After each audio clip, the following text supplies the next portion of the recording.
on that the same way again, you know. So when you're in the middle of the game like that, are you aware of how many yards you're racking up, or does that even cross your mind at all? Not really. I mean, I think I realized, you know, I noticed how many yards I got in that specific play, but I'm not thinking, oh yeah, I got about 55, 60 yards out of these carries. You know, I'm thinking more of where's the first down? Oh yeah, that was about a 6 yard run.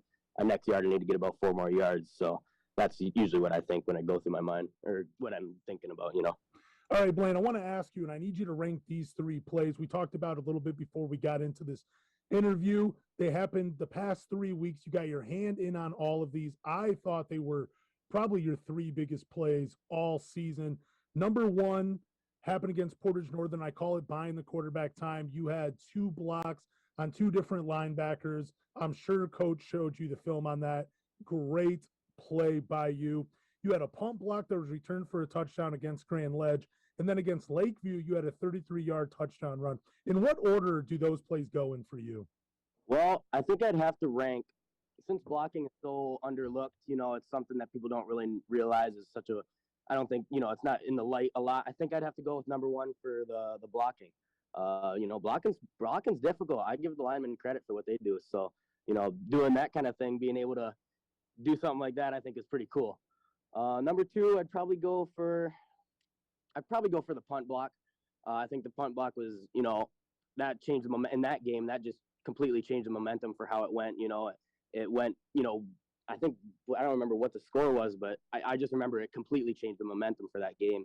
And third, I'd have to rate that 33-yard touchdown. I had a great blocking on that. All I had to do for myself was just find the hole, run right up to it, and make one man miss, and then I was gone. So, but yeah, I think that's how I'd have to rate them. But looking forward to next week, what are your thoughts on your next opponent? I think this, you know, we're kind of going in with the same mindset. You know, I feel like I don't want to say we're a little bit underdogs, but you know, I think in a way we can be, you know, and I think we just got to go in with that mindset of we're here for business. You know, we're here to go in. We're gonna make plays. We're gonna work our butts off, and we're gonna come out with a win. Looking at our opponent, you know, I think they're a beatable team. I think we can beat them. I think with our, you know, the people that we have on our team and how far we've come, I really think they're beatable. Final question. How has it been for you this year being on the field with your team week to week? It's been great. I love it. I have built such a huge bond with this team, on and off the field. It's just great. I love playing out here, you know, with my brothers. I mean, I just feel like, you know, we're all more than friends. You know, I think we're brothers, and it's really fun to have that connection and be able to go out on the field and, you know, fight 4 quarters playing football and doing that with your friends like that. Awesome. Thanks, Blaine. I appreciate you joining the pregame show, and I hope you guys have a great game. Thank you very much. Go Wildcats. I'm joined with Ryan Kiesling. Thank you, Ryan, for joining the pregame show. How are you doing today? I'm doing good. That's good to hear, man. So you guys came home with a 19-14 victory over Battle Creek Lakeview. You guys dealt with the rain delay. How do you guys stay loose waiting for the game to start? And does Coach Aerosmith prepare you guys for bad weather games? I said we're preparing for a pretty bad weather game all week during practice. So the ball got a little wet sometimes during practice, so we'd have to work with a wet ball. And then during the locker room, during the delay, I think the most key part is keeping our energy up and making sure we don't lose energy so that we're like tired during the game. Who's the leader in the locker room when you have a delay like that? Who's keeping that energy up? Who's pumping you guys up? I say it's mostly the seniors hyping up the juniors and sophomore on the team. Let's talk specifically this week of practice. How has your practice been, and has head coach David Ayersmith done anything differently to keep the momentum going? I think we're keeping the rhythm the same, trying to get the same outcome after this week by keeping practices a little bit shorter, making sure we're all healthy, a little more intensive practices during this week. What worked for you guys offensively that hasn't worked for you guys in prior weeks? I say we were really just moving that ball real well on offense. Sometimes we can lose a lot of yardage on penalties and bad plays and silly mistakes. But last week, I think we overall just kept moving the ball really well. Coach Ayersmith has been on the pregame show before, and he talked about your chemistry with Ryan Van Leer. So let me get some insight. Like, how did you guys develop that chemistry, and is there a friendship off the field, and does that translate to on the field? Well, yeah, we're really good friends off the field. We play basketball together as well and have a great chemistry there. but we just like hanging out with each other, and we always connect, and we have a great time when we hang out with each other. So it kind of automatically goes onto the field as well as off the field. Do you ever look at him and be like, look, just feed me? No, I'm 100% confident with whatever decision he makes on that play, and I'm just going to be there to help him up if it's a bad play. What are some things your coaches have worked on with you that have helped you become a better receiver? Really blocking. I kind of struggled blocking to start off, but they've been working on stock blocking a lot this year, and I've been getting way better at blocking for my receivers when they get the screen pass. You're a basketball player. I heard you're pretty good on the court. Did any of that ability and any of those skills translate to the football field? Yeah, like with my size in basketball, I use it to my advantage, just like in football. When I have like a smaller guy on me, I kind of just try to make him as small as possible on the field and make sure my quarterback sees that I have a mismatch or something. And then footwork in basketball and football are the same thing. Quick feet, cuts, and jukes, they're all kind of the same. What's the most difficult part of being a receiver? The most difficult part is just trying not to let your quarterback down or your team down when you're like open and you just drop a catch or drop a critical pass. You don't want to let them down because you've created such a great bond with them. Okay, I got a question for you. I've asked a few people on your team and I've asked your coaches. So I'm going to ask you, you line up all three of them. They're racing towards the end zone. Who wins? You got Blaine Rogers, Connor Daggett, or Ryan Van Leer. Who wins between the three of those? I say Blaine Rogers crushes them. I kind of expected that. So what are your thoughts on your next opponent? They have a good defense, all right offense. You know, they have that Cincinnati commit at safety, which is going to be hard to go against. We had a great week of practice, and we should be ready for them. Are you looking forward to that matchup? Yeah, I am. Final question. How has it been for you this year being on the field with your team week to week? It's been real nice hanging out with a bunch of my friends, and then we've created such strong bonds that we're like kind of family now. I like that answer. Ryan, I want to say thank you for joining the pregame show and hope you guys have a great week. Carolyn Miner alongside Lance Caparosi getting ready for kickoff week number 8 between the Wildcats and the Maroon Giants. Glad to have you along with us on the Mattawan Wildcats Network. Maroon Giants won the toss in their road white and maroon jerseys, the maroon and gold numerals. Getting ready to kick in the backfield, getting ready to receive the Wildcats. A short kick in the home Navy jerseys, yellow stripes, and it's a little slick out there, so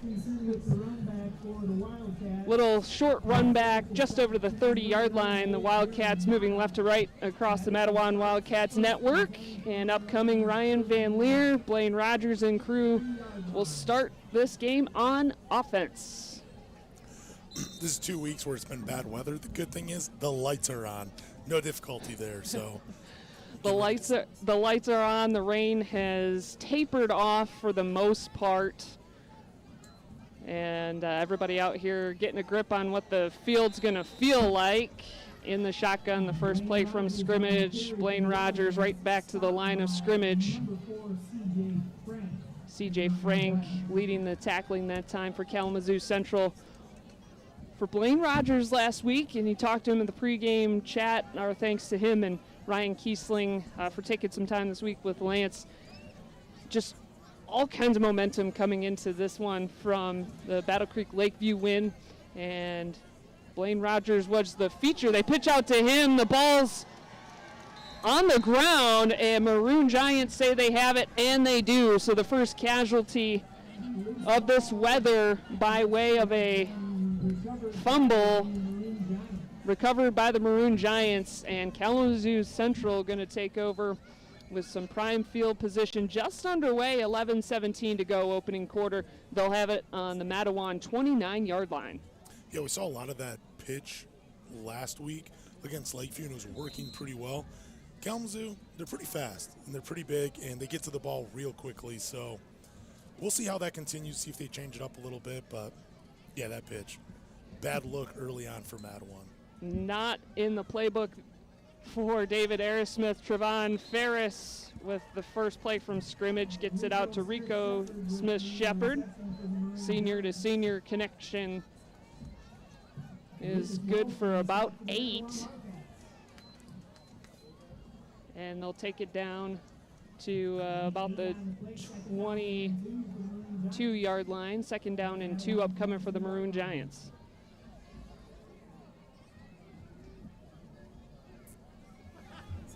Talked about it last week, Lance, a huge feature of the Wildcats' 19-14 victory over Lakeview was, of course, Blaine Rogers in the offense, but the defense really standing tall in an early test for them here as they hand it off on the end around. Sincere Lewis unable to get the corner, barely.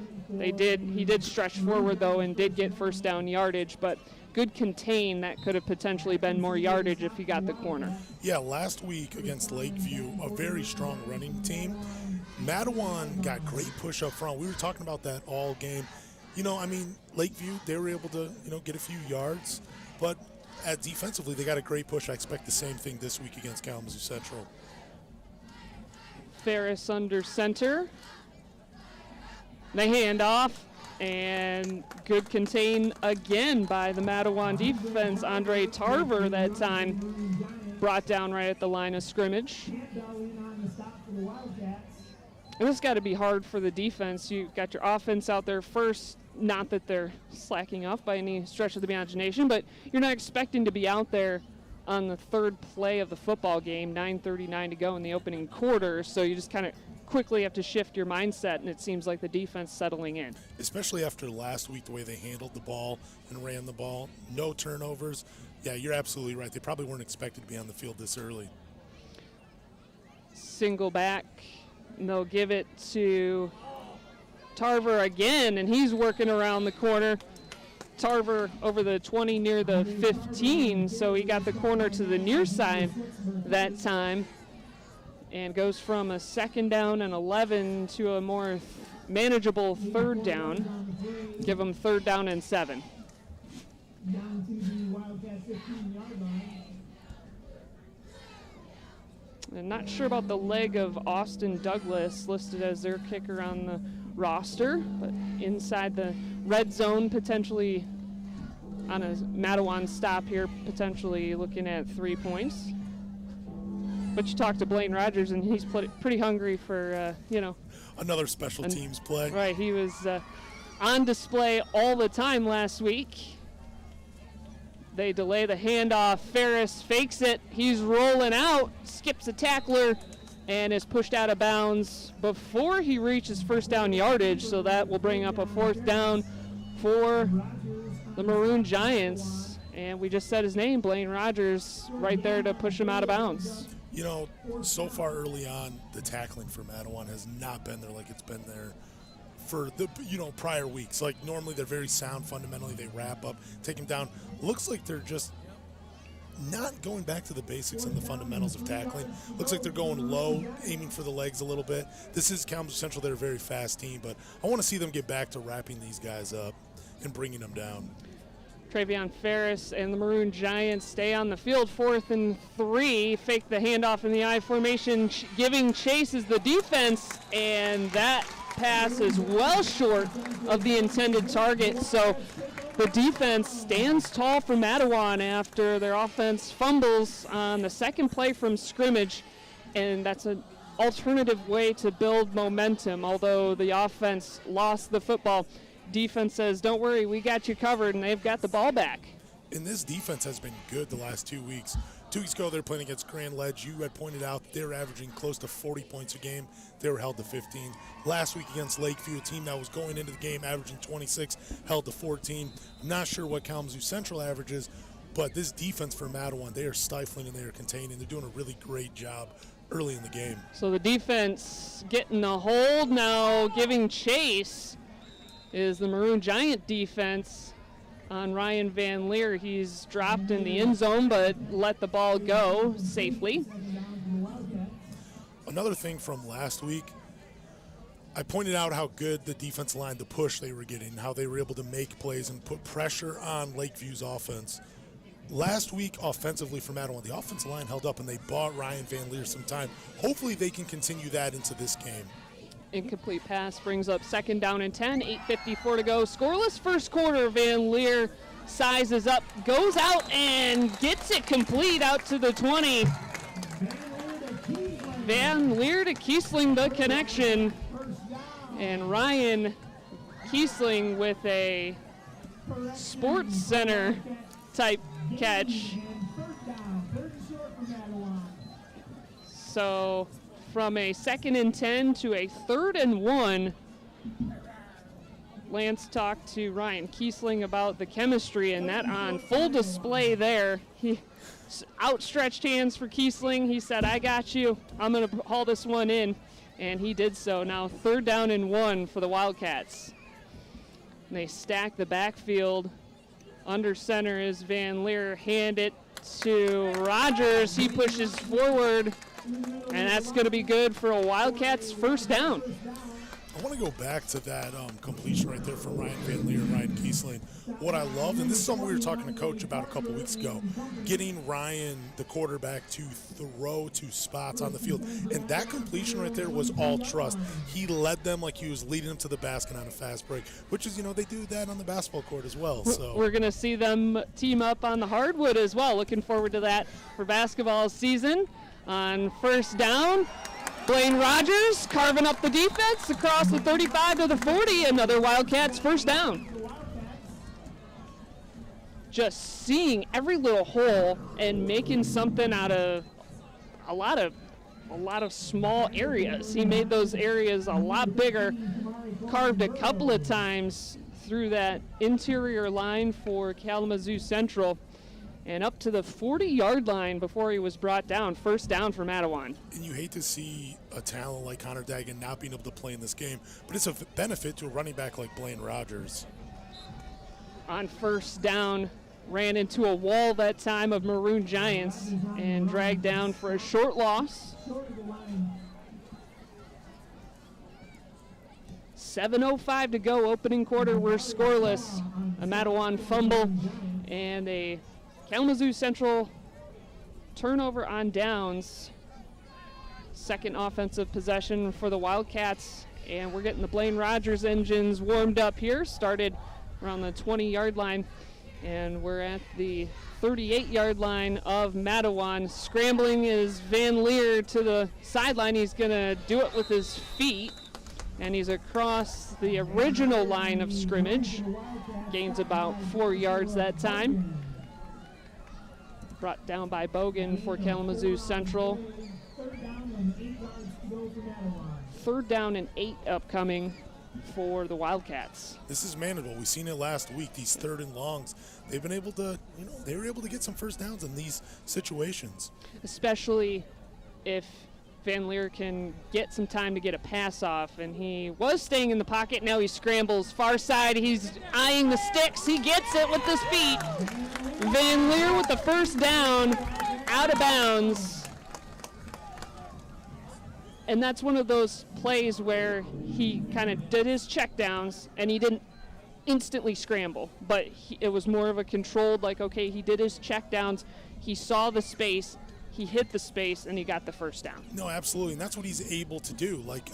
We've seen his arm on display already in this game with the completion to Ryan Kiesling, but man, the athlete that he is, where, you have to game plan for his arm, and that's going to take you out of the box for him to make plays with his legs. 6 minutes to go, 1st quarter. Here comes Blaine Rogers around the corner, and he's got another Mattawan 1st down. There is a flag on the play. We're scoreless so far. Teams trading turnovers in the form of a fumble for Mattawan and a turnover on downs for Kalamazoo Central. And holding will be called here against Mattawan, so back that up for the Wildcats. And that's one thing that we mentioned last week that was really non-existent for the Wildcats in their win over Battle Creek Lakeview are these little penalties. You're always going to have them here and there, but those were held to a minimum throughout that game. And in the big moments, I think that's one of the things that made a huge difference, is they weren't shooting themselves in the foot. No, they weren't, and this season they've played pretty clean games. Van Leer scrambling after running his checkdowns. He's across the 40, slides through the 35, and the entire Mattawan sideline is looking for flag. There is a flag down. And apparently we're looking for pink flags tonight.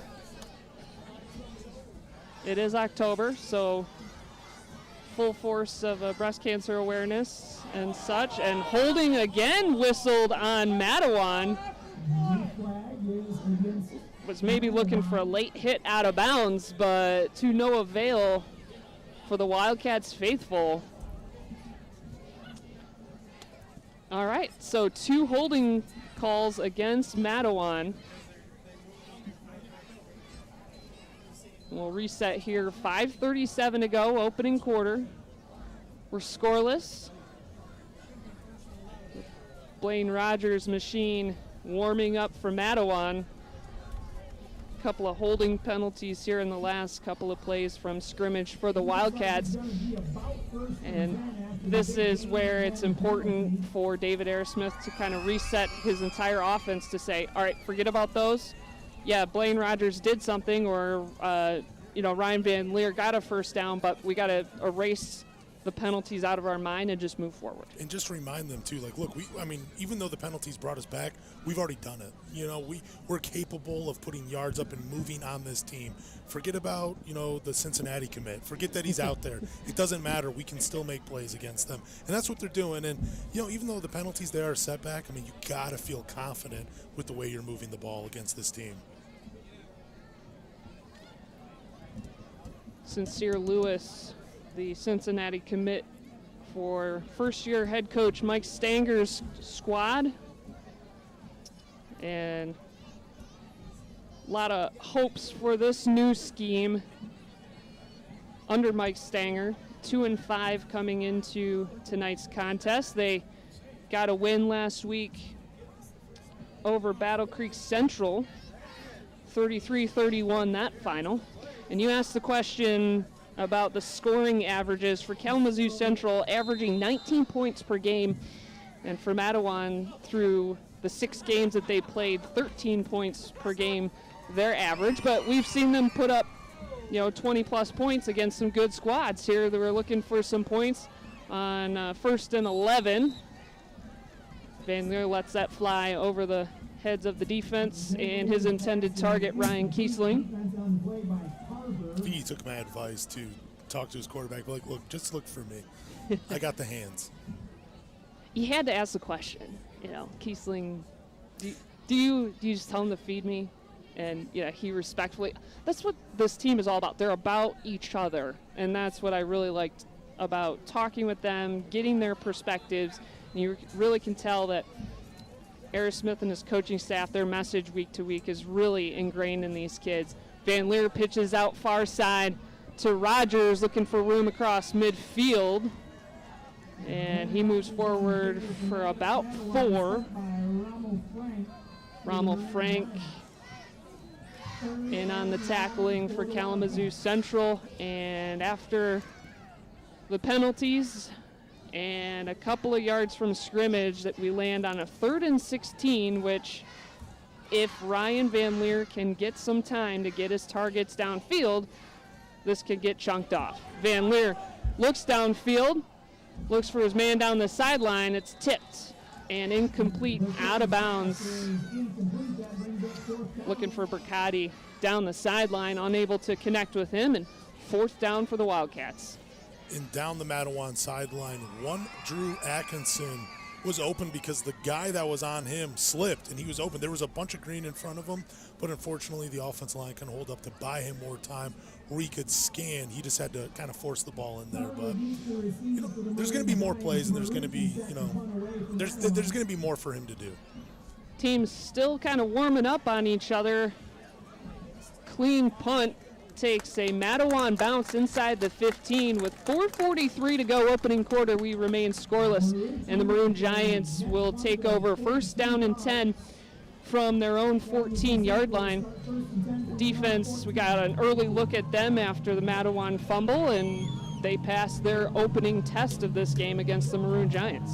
Oh, yeah, no, absolutely. And, again, despite the penalties and everything, they're moving the ball down the field. That's, the run game has looked pretty good. the passing game, even though it's only been one completion, it has looked good. There's been some openings there. It's just about having this offensive line buying Ryan Van Leer some time to make some throws downfield. Carolyn Binder, Lance Caparosi, glad you're with us. Quarter number 1, we're scoreless, 4:42 to go, and the Maroon Giants take over on offense. Deep in their own territory, they officially mark it at their own 14-yard line.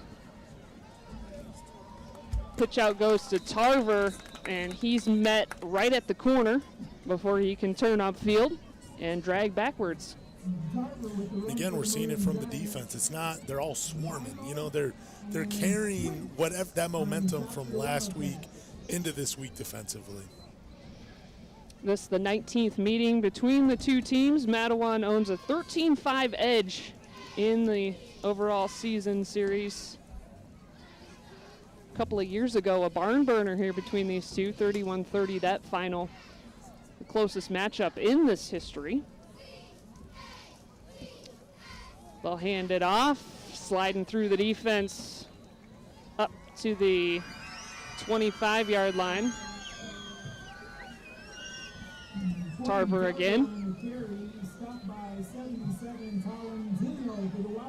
And as expected, both teams for the most part keeping it on the ground, minus some plays through the air for Mattawan, which I don't blame them. Get the passing game warmed up.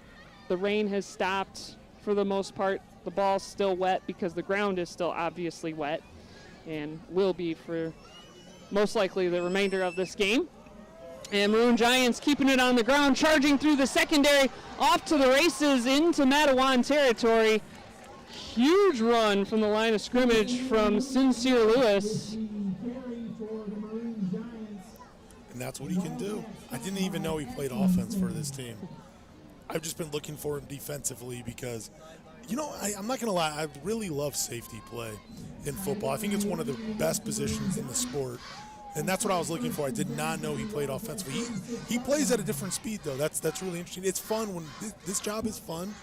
All season we've got, not every team, but a handful of teams we've got their broadcast for have had these guys going on to the next level. And that's probably the best part for me is just being able to watch these kids before they go play bigger games at the the Division I level. It's just really cool to see them on the high school field playing in a game like this. That's what this is all about for sure. And recently in Kalamazoo Central, basketball-wise, has turned out some great talent. Isaiah Livers kind of being forefront on that list, but Sincere Lewis doing his thing there all the way to the Wildcat 36-yard line for a Kalamazoo Central first down. The Maroon Giants did get a sideline warning, and on that play from scrimmage, C.J. Berry looking in the corner for Rico Smith-Shepard. That time falls incomplete, second down.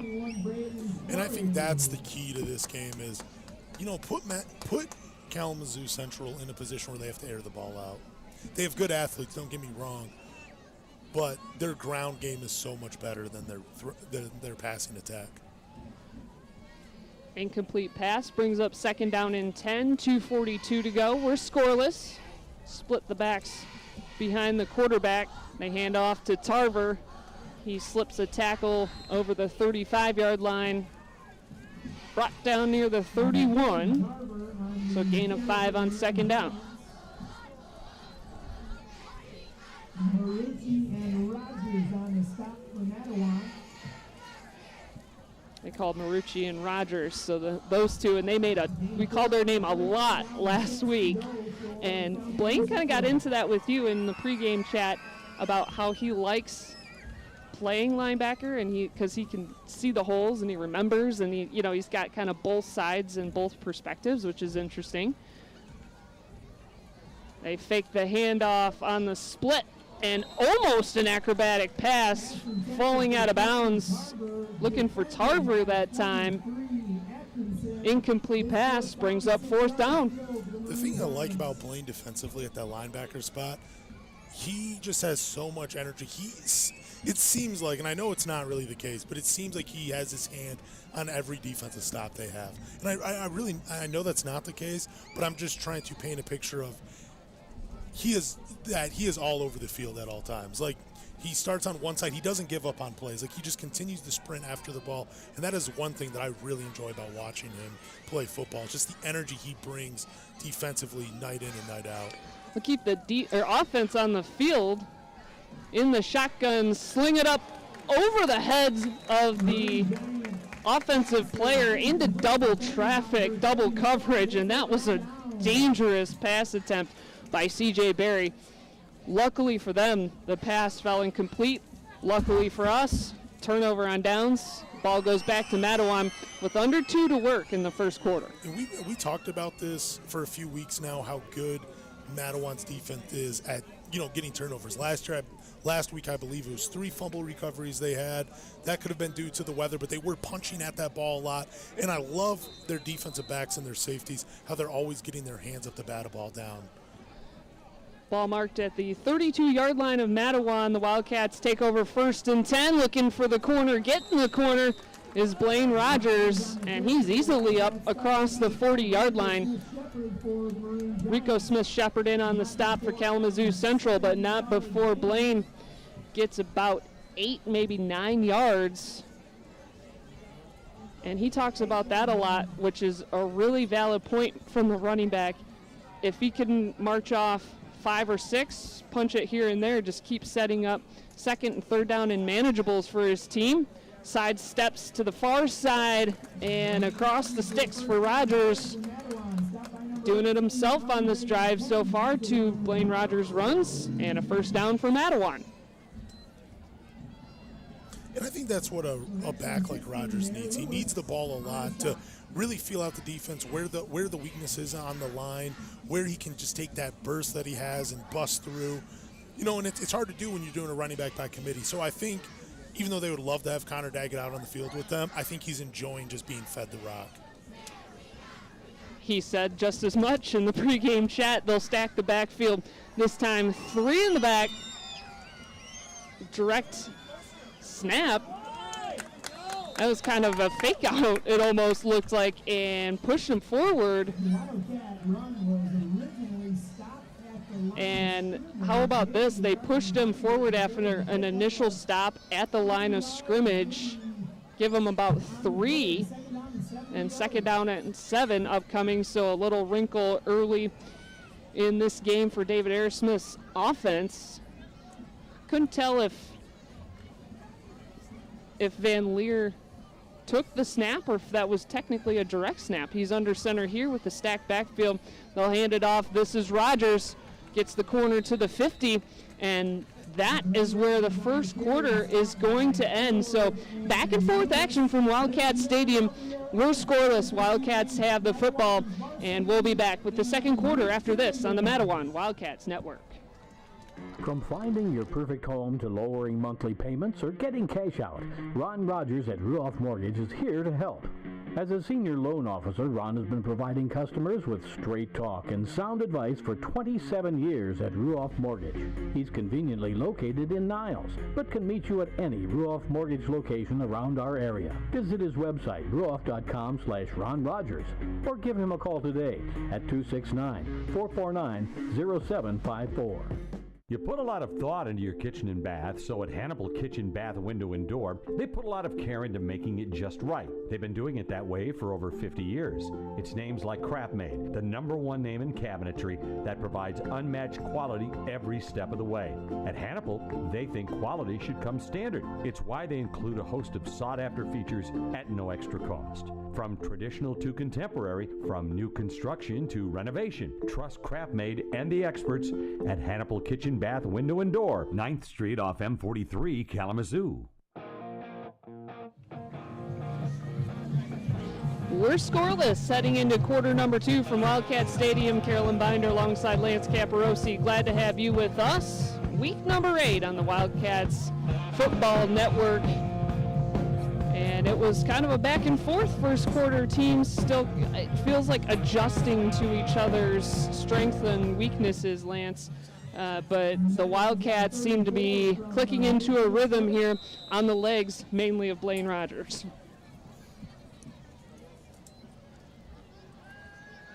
And the first snap Van Leer from scrimmage is going to be backed up and throws it away.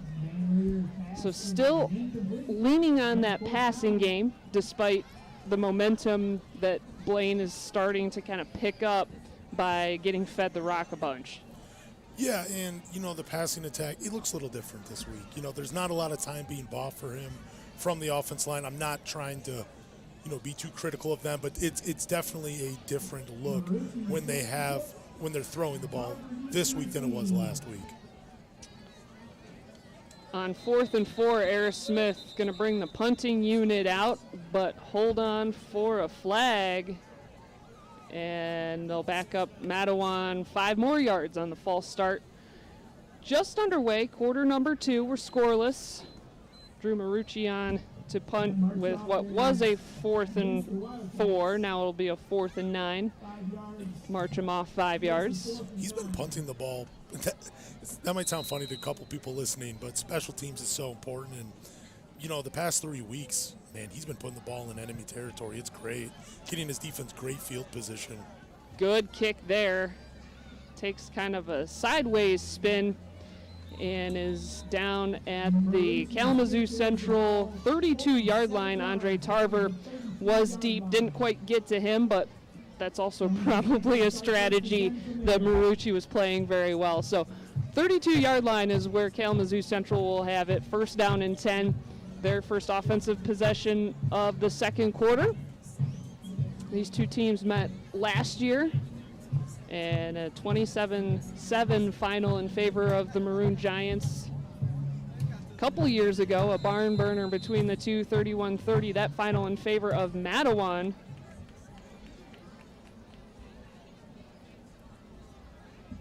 And a relatively young rivalry between these two teams, just the 19th matchup.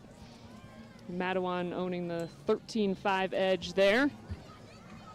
Handoff around the corner to James Spruill, and he's working his way up the sideline near the first down sticks. Pushed out of bounds.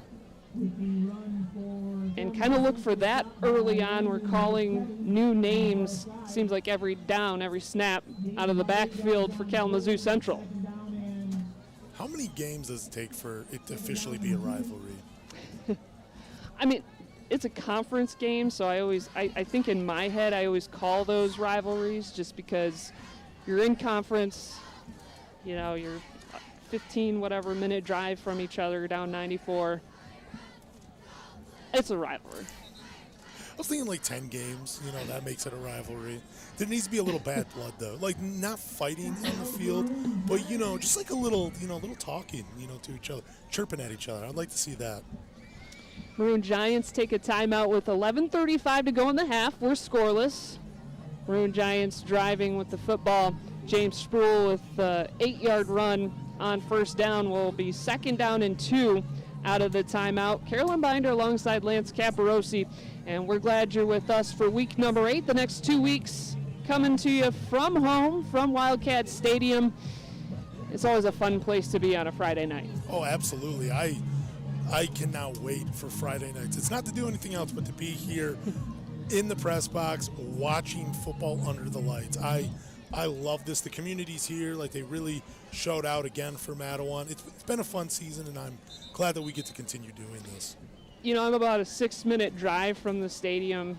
I was not concerned because normally the parking lot is a lot more full of just general activities going on before the game, and I'm usually here about the same time, which I was today because I want to get dinner and they feed us. Chad feeds us a great spread before the game. So I was here.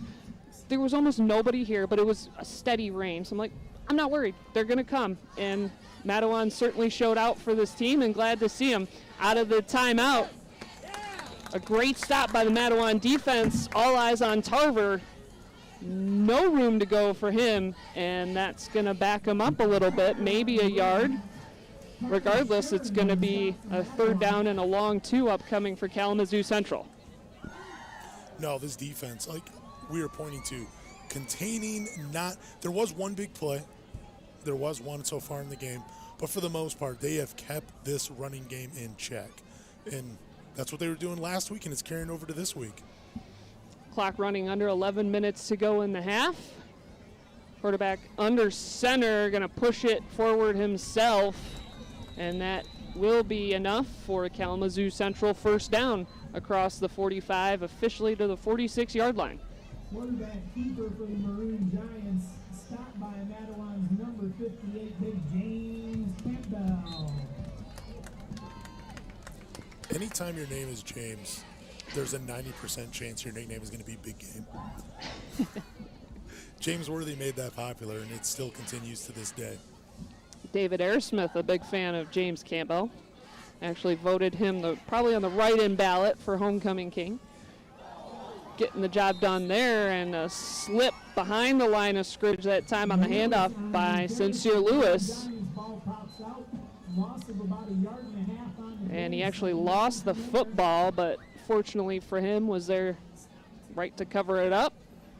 Will be about a loss of 2 officially, so second down and 12 upcoming for the Maroon Giants.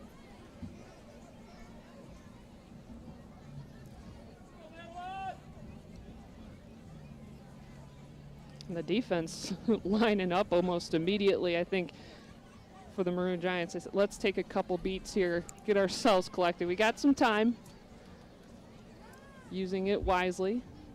Clock running, though, at 9:45 to go in the half. Pitch out goes to Lewis. He charges forward and is brought down out of bounds right at midfield. Rogers and Brandon Quarry in on the stop for the Wildcats. They give them 4 yards on the carry. Third down and 6, and this is territory that's familiar to the defense and certainly an area that they can make a stop and have in this game. Oh, absolutely, and we're expecting run. I'm expecting Kalamazoo to try to put it in the air, and this is where it can get dangerous for them. And this is where the defense can they can make some noise right here if they opt to pass it. The other danger is sleeping on Sincere Lewis, although they have Tarver in the backfield. Man in motion, faked the pitch, and almost slipped. He's going to get sacked. Quarterback turned around. Travion Ferris thought he had a little more time to work, and that defensive line got the push that you talked about. Great push by that Wildcat defense, and it paid off. They brought him down. Fourth down and 11 now for the Maroon Giants. And what I really love about Mattawan's defensive line is just they get that push, but they create so much space for these linebackers and other defensive players to make plays, and that's exactly what we saw right there. CJ Frank in the punt formation. Wildcats weren't buying it right away, but they do put a boot into it. Spinning punt, there's a flag thrown as the ball hits the Mattawan 25-yard line. Takes a Maroon Giant roll to about the 23. We'll check the flag, though.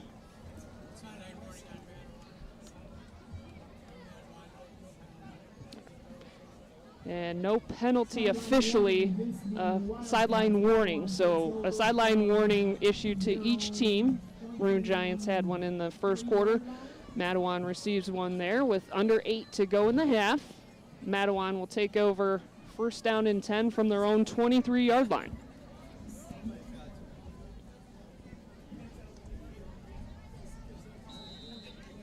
A little too much partying by David Aersmith's sideline, I guess, on the punt. Pitch out goes to Rogers. He gets the hole around a screen, across the 40 near the 45. And lots of room to work for him, too much up that sideline. First down and a whole lot more for the Wildcats. Another big run for him. That's a 20-yard run for Blaine Rogers. We saw a 48-yard run and a 33-yard touchdown run last week. And, I love the game plan. Just keep feeding him the rock, Just let him get those short carries, 3, 4, 5 yards, which we've seen in this game. And then, catches the defense sleeping on the heels of their feet, and he makes a big run. I love to see it. I love this formation that Mattawan is coming out in. That 3-back formation, and they rotate Rogers between kind of that up back position or they'll stick him back in the corner. So you kind of never, if you're calling his number, you don't know where he's going to pop out all the time. Also in on the play, Big Darren Mata. That time, Rogers took it for a gain of 2 on first down, brought down at the 45-yard line of the Wildcats. Second down and 8. Van Leer drops back. He scrambles and tried to get it off. I think he did as he was falling on his back. Incredible field awareness by Van Leer that time. So ball's incomplete. Third down and 8 now for the Wildcats. 6:45 to go in the half. This is where I want to see Mattawan go back to what they were doing last week, those quick passes. You know, like if the offense line isn't buying them time, have them get the ball out quicker. Go back to the single back formation. Van Leer in the shotgun. He rolls far side up the sideline looking for Kiesling. Incomplete. There is a flag on the play. Right at the line, it looks like. Usually indicates holding. And Mattawan's going back. They're marching backwards, but we're going to see what the official call. Oh. Ineligible receiver downfield, the official call. So they decline the penalty because it's the incomplete pass brings up 4th and 8. So they take the incomplete pass, force a 4th down, and Mattawan will punt here with 6:39 to go in the half. Scoreless game from Wildcat Stadium, and for the time being it will stay that way as Marucci puts another good boot into it, end over end, and spins out of bounds at the Maroon Giants 31-yard line. So Kalamazoo Central has it with 6.5 to go. Nobody scored yet, so defense is doing the work in this first half. It's a pretty conservative game plan for David Aerosmith as well, too. I mean, I know they've been facing some 4th and longs, but, you know, he's pretty known for taking chances. And we haven't seen too many chances in this game yet.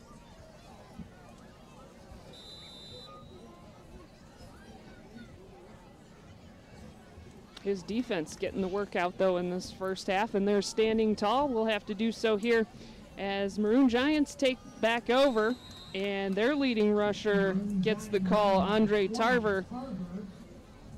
Tarver and Lewis kind of carrying this offense in the opening half for the Maroon Giants. Tarver that time falls forward for a gain of 3, 2nd down and 7. I still like the way I like that David Aerosmith is trusting the defense. Like, instead of taking those 4th and longs and taking a chance, even though I would like to see it, I just like that he's trusting his defense to go out there and get another stop and get his offense back on the field. It's flashy. I think we see that if they start putting points up on the board. Tarver gets the handoff this time, turns upfield. There is a flag thrown and holding called without even a hesitation or a conference from the head referee. So Maroon Giants will back up on the penalty. Drew Marucci leading the tackling that time for Mattawan. It might have been the quickest holding call that I've ever seen in my entire life. Like, he threw it, and then as he was going to pick it up, he was like, oh, by the way, it was holding, in case anybody was wondering. Before the flag even touched the ground, he was already calling a holding call. It's unbelievable. Very efficient call by the head referee down there, and appreciate that. They'll roll the clock at 5:34 to go, opening half. We're scoreless from Wildcat Stadium, and the Maroon Giants backed up 10 yards on a holding penalty. 2nd down and 17 from the Kalamazoo Central 23-yard line. They'll send a man in motion, set it up to Sincere Lewis, and he can just overpower anybody.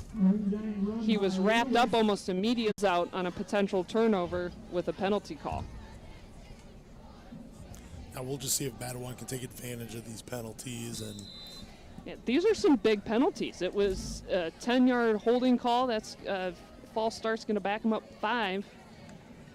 And lots of work to do for Central. And a wide open receiver cannot connect. Andre Tarver was wide open on the flat, and he just dropped it. yeah, no, there was nobody around him. They found that nice little space between the linebackers and the defensive backs, just right there in the middle of the field. Unfortunately for him, he couldn't bring it in because he had a lot of green in front of him. You know, that would have been a big play if he had brought it in, but that's what these young receivers need to know. Like, bring the ball in first, then look upfield. Don't look upfield, then try to bring the ball in. Pay attention, be mindful, grab that ball, wrap it up, then take off. That lesson certainly being taught on the Kalamazoo Central sideline. Meanwhile, the Maroon Giants in the punt formation. And lots of traffic in there. Good job getting that out. Drew Atkinson waves it off, and it's officially wrapped up at the Kalamazoo Central 44-yard line. That's where Mattawan will have it, first down and 10. So nice short field, one of the shorter fields on offense that David Aerosmith's team has seen this game. And with 4:11 to work, that's plenty of time to put points on the board. I'm pretty sure I just saw him look up and say thank you to the football gods for that gift. And yeah, it is a gift. They're inside enemy territory.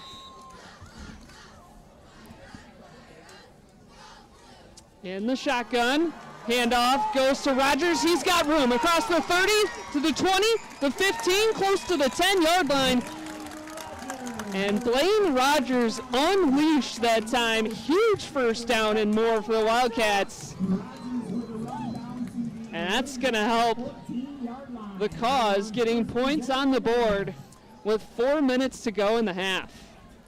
It's a 30-yard run for Blaine Rogers. Man, the way he's coming out on these first series of these drives, this has just been incredible. And that little move he made before he got to the outside where it looked like he was going to run inside, then faked it and went back out, that was great right there. Great running from Blaine. Trusting your line, too, that they're going to be there. And this time Van Leer going to do his best Blaine Rogers impressions.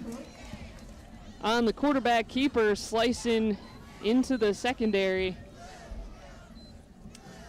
They'll give him a gain of 5, so second down and 5 upcoming for the Wildcats. And that play right there, that probably would have been 2 yards less, but Blaine Rogers came back into the plane and blew up a linebacker, creating more space for Ryan Van Leer to get a few more yards. You know, as much as he loves to run, and I think I said this after the pregame, he mentioned that he loves blocking, which is so cool to hear that.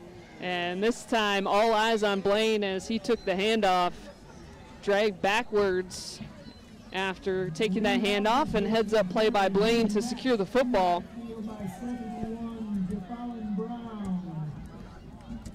No, he certainly loves blocking, and that was a little surprising. I mean, it wasn't really surprising because we've seen him make big blocks for weeks now. Like, he just seems like he's all over the field, like I already alluded to earlier. But yeah, it was really cool for him to, give credit to the offensive line and let everybody know how tough their job really is. Third down and 10, Blaine Rogers on the block that time. All Van Leer can do is get it upfield into the end zone. They say he was out of bounds, though.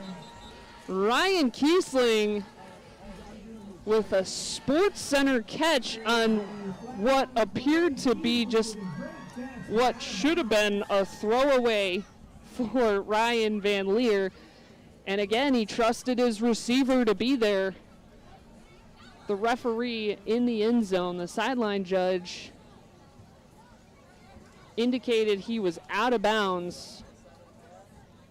There is a flag on the play. Holding against the Wildcats. And holding whistled against the Wildcats. So one advantage is we'll replay third down. Just the air deflated out of this place after they said he was out of bounds and the flag was thrown. But what a catch by Ryan Kiesling. Not going to go in the books, unfortunately. So after the penalty, 3rd down and 20, they'll empty out the backfield, try it again. Kiesling again in the end zone. Falls incomplete, but a flag in the end zone this time. Have to imagine pass interference going to be called. Which way is it going to go, though? We're not sure. You always like to say the defense. It's easy to call it on the defense. I'm not going to say anything right here, but it looks pretty clear to me from up here which way it should be going. There's a reason we have the headset on, so I'm going to wait.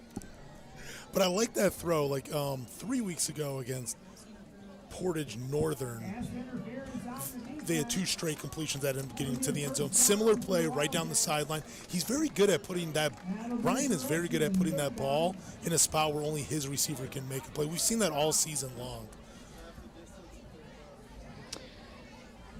Officially the call. Pass interference on the defense. It's half the distance to the goal. They'll replay 3rd down. So from 3rd down and 20 to 3rd down and 10.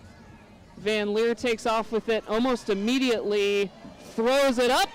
It's caught and into the end zone. Not quite. We'll hold off. They call him down at the 1.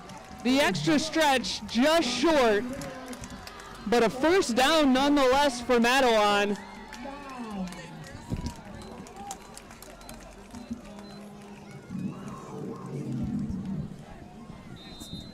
They're looking at the official spot. But again, Ryan Van Leer making something out of nothing. 3rd and 10. Just an acrobatic throw, an acrobatic catch, and it's 1st and goal for Mattawan. Van Leer with the quarterback keeper, the push into the end zone, touchdown Mattawan.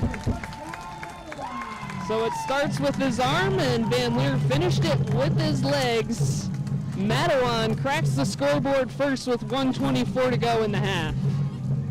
That catch by Ryan Kiesling was just amazing. There was 2 guys in that territory right there, and he just went up like he was going up for a rebound, and then turning his body and just knowing that awareness, knowing where he was at the field and just stretching out.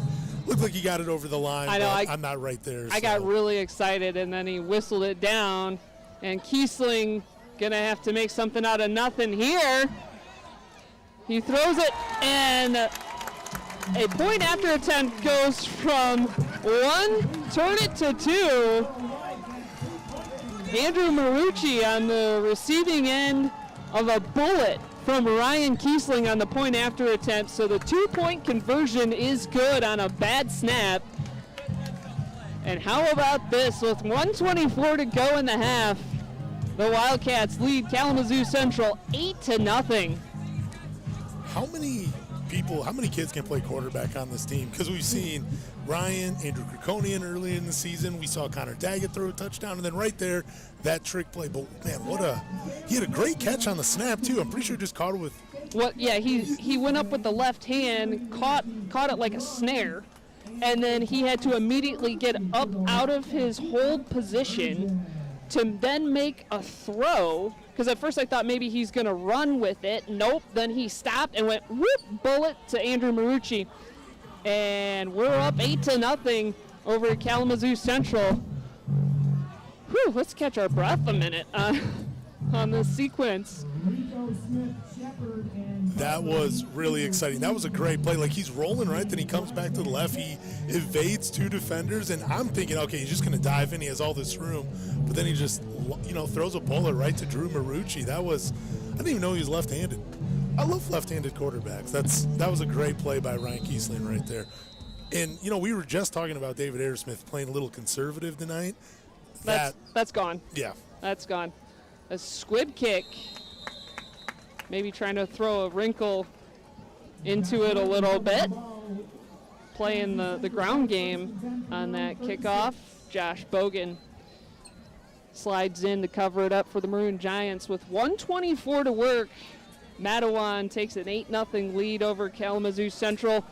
Carolyn Binder alongside Lance Caparosi glad you're with us. If you are just tuning in, you miss a heck of the last couple minutes of gameplay.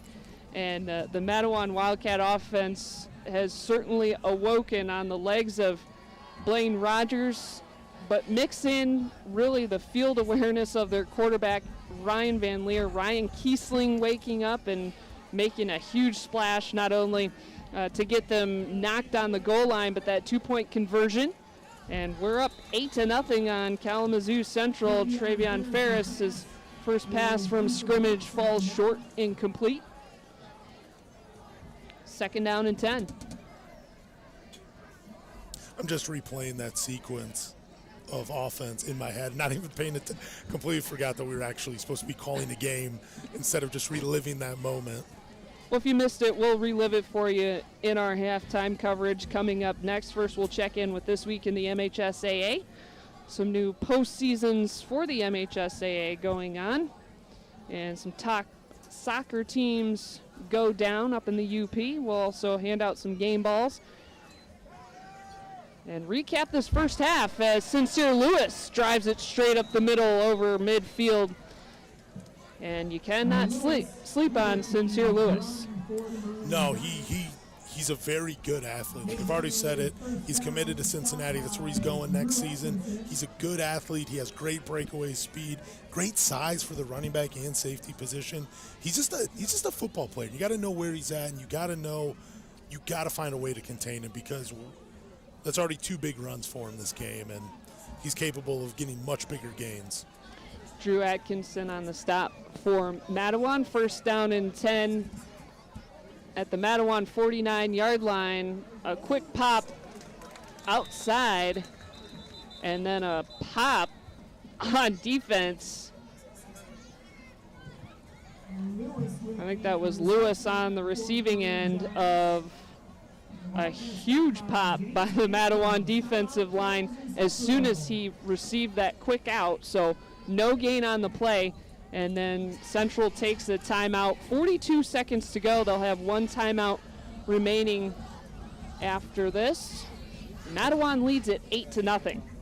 I don't know if it was Blaine Rogers on that pop, but when the opposing team comes up and, shakes your hand, gives you a high five, you did something. Like when they're like, hey, you know what, even though that was against us, that was pretty good. And so I'm just going to assume it was Blaine that got that pop. It would make the most sense. And that's the kind of tackle you have to make on Sincere Lewis, because other than that, he is like a man among boys out there. He's just tall and stocky. There's a reason he's going to play Division I football at the next level. And if he gets the engines turning before he hits the line of scrimmage, that's where he gets that 10, 15 yards with no issue. So the fact that Mattawan's defense could contain him in the backfield, keep him to that quick out, and then pop him right at the line of scrimmage, that was a huge stop right there on defense. They fake the handoff, backpedaling as the quarterback gets it out complete. There is a flag on the play, so we'll stop the clock to check that call. Holding whistled on Kalamazoo Central, so the Maroon Giants will negate a 1st down pass and back it up. And I could be wrong on this, but it looks like Kalamazoo Central has made a quarterback change. Number 3, Travion Ferris, looks like he's taking snaps under center instead of Barry, the quarterback that actually, started the game for them. Yeah, Ferris and Barry have traded. I think Ferris started, and then Barry came in, and Ferris has been back on this drive. So I don't know if that's in the game plan or out of necessity. But I will say Ferris, I watched him last year because I was at this game and I broadcasted it as well, and he looks like to be a sharper quarterback. His spiral seems a little tight. Doesn't loft the ball up as much. So And they'll mark off 10 yards for the penalty. They ran the clock with 32 seconds to go, and on the snap, immediately a flag is thrown. A whistle, false start on the Maroon Giants. So salt in the wound on this drive for Kalamazoo Central. They'll back them up 5 more yards.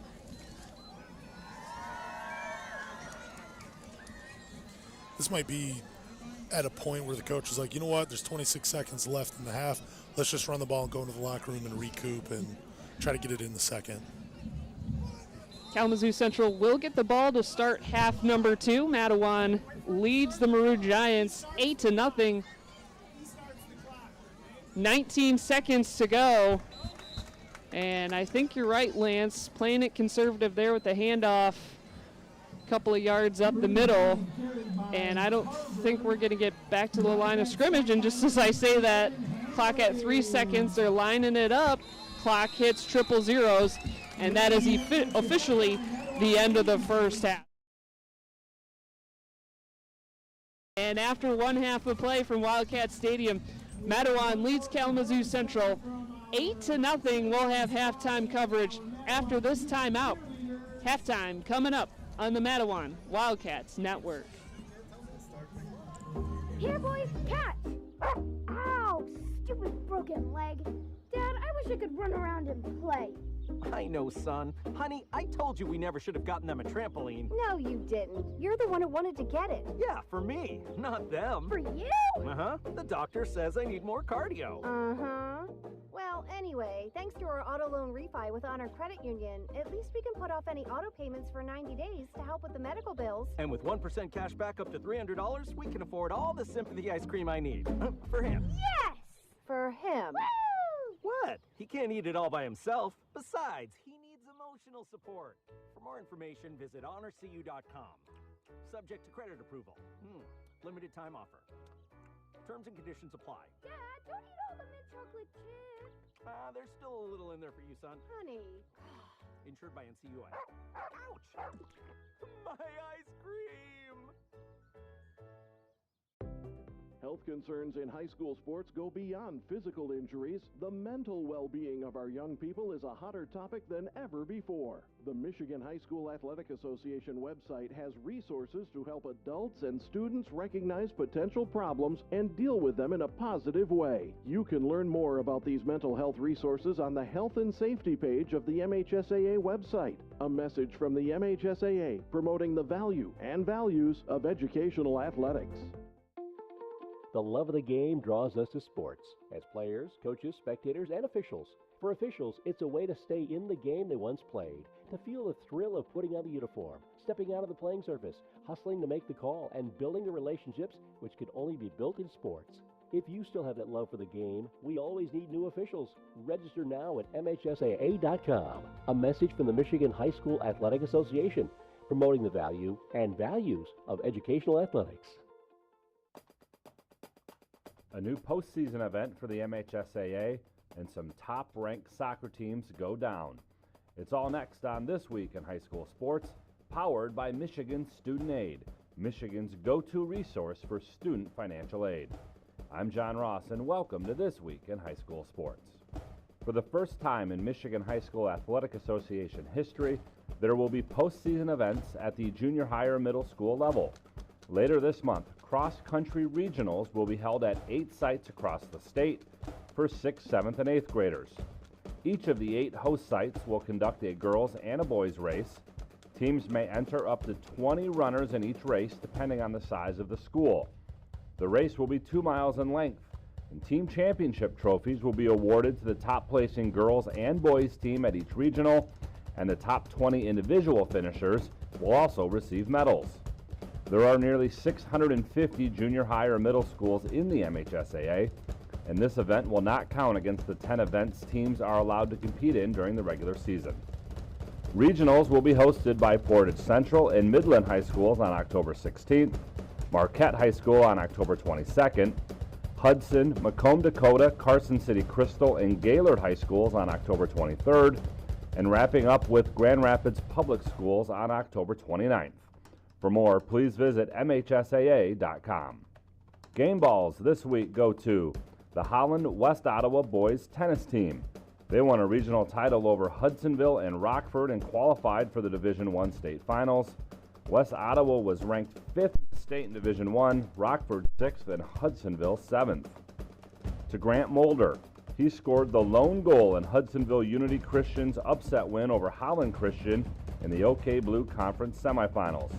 Holland Christian was ranked number 1 in Division III, but Mulder's goal sent the Crusaders to the victory. And to the Richland Gull Lake boys soccer team. After losing the number 1 ranked St. Joseph earlier in the season, Gull Lake came back to beat St. Joseph 4-2 in the Southwestern Michigan Athletic Conference Championship game. The two could meet for a third time in the regional round of the MHSAA tournament. Need money for college? You need My Student Aid. My Student Aid is the go-to resource that helps Michigan families find money to pay for college. Plus, they'll guide you through the financial aid process and answer any questions you have. For grants, scholarships, and more, connect with My Student Aid, helping make college affordable for everyone. Learn more at michigan.gov/MIStudentAid.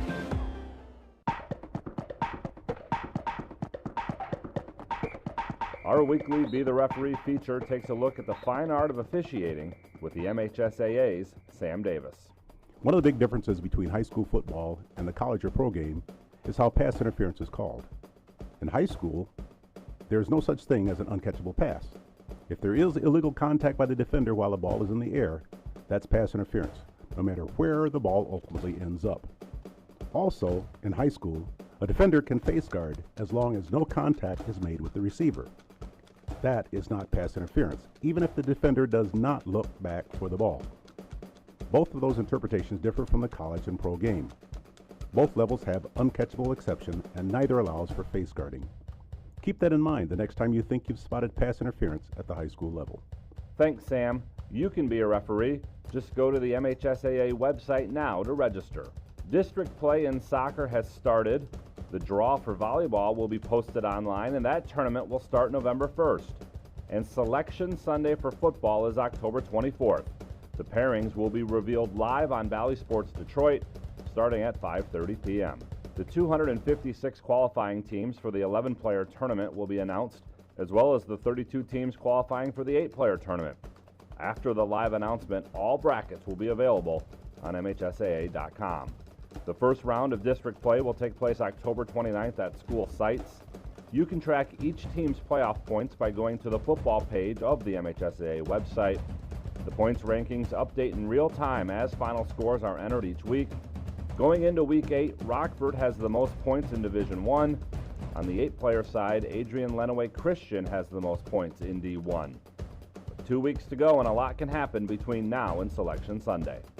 You've been listening to This Week in High School Sports, powered by Michigan Student Aid, a production of the MHSAA Network. Thanks for joining us. I'm John Ross. We'll see you next week. High school sports are as American as apple pie. And going to a game or meet is a chance to see the stars of tomorrow shine today. But as anybody who's ever attended a high school sporting event in Michigan knows, you can't have the stars without the stripes. High schools are currently looking for new officials in almost every sport. Who looks good in stripes? Anybody looking for a way to stay connected to a sport they love.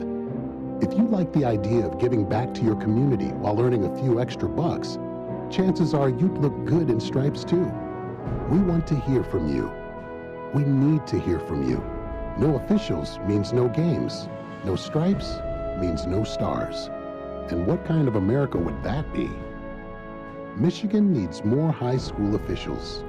Go to highschoolofficials.com to sign up or learn more.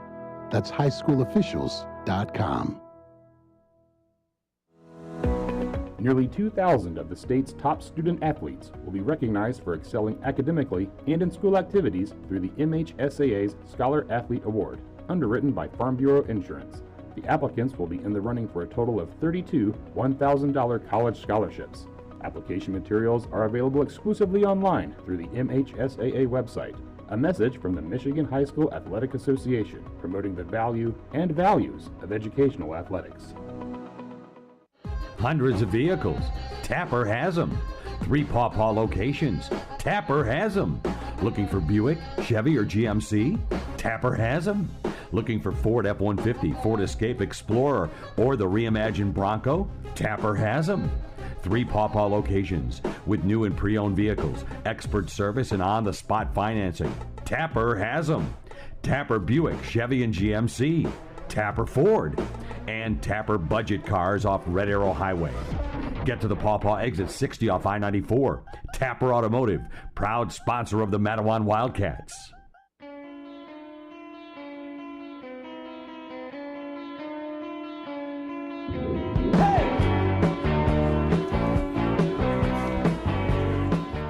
To nothing, our halftime score in favor of Mattawan from Wildcat Stadium. Carolyn Binder alongside Lance Caparosi with you for the halftime coverage on the Wildcats Network, and it was an exciting back and forth, just full of energy. The score really doesn't describe how that first half went down, and really it came to a head for the Wildcats and clicked on all cylinders, particularly in the second quarter.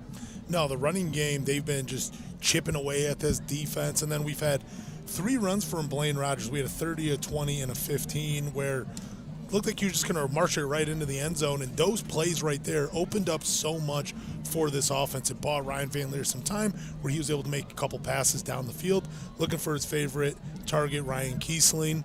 And then he was able to punch it in on the 1-yard line. So that offensive drive, that scoring drive was set up, through the game by Blaine Rogers on the ground. He's been running the ball very well. In this offense, like we've seen that from, in prior weeks where they start out kind of slow, but then they just hit you with a home run. And that's what we saw from Mattawan tonight in this first half. Rogers coming off of a game last week, 23 carries, 140 yards, capped by a 33-yard touchdown run at the time back against Battle Creek Lakeview. That brought them within 1. Of course, they came out on top last week, 19-14, and getting the Blaine Rogers machine going early was key on this offense, and you mentioned it as well, getting the arm of Ryan Van Leer going early. The difference this week in the first half, it's still an advantage for them, but he's not using those quick pops as much. He's taking his time. He's really targeting Kiesling, which has paid off, but you wonder if the defense is going to adjust to that in the second half. Yeah, and I think what's going on is, you got a receiver that can get open. He's a good athlete. He can find his way. And the other receivers for them, they got to find a way to get open. And this offensive line, again, not trying to be too critical, they just got to be able to continue to buy Ryan Van Leer some time. Because these receivers, they can get open, but when you're being brought down, you're being forced out of the pocket, within a few seconds of the ball being snapped, that becomes a problem. So going into the second half, I want to see these offensive linemen just be able to buy Ryan Van Leer sometime so he can complete more passes.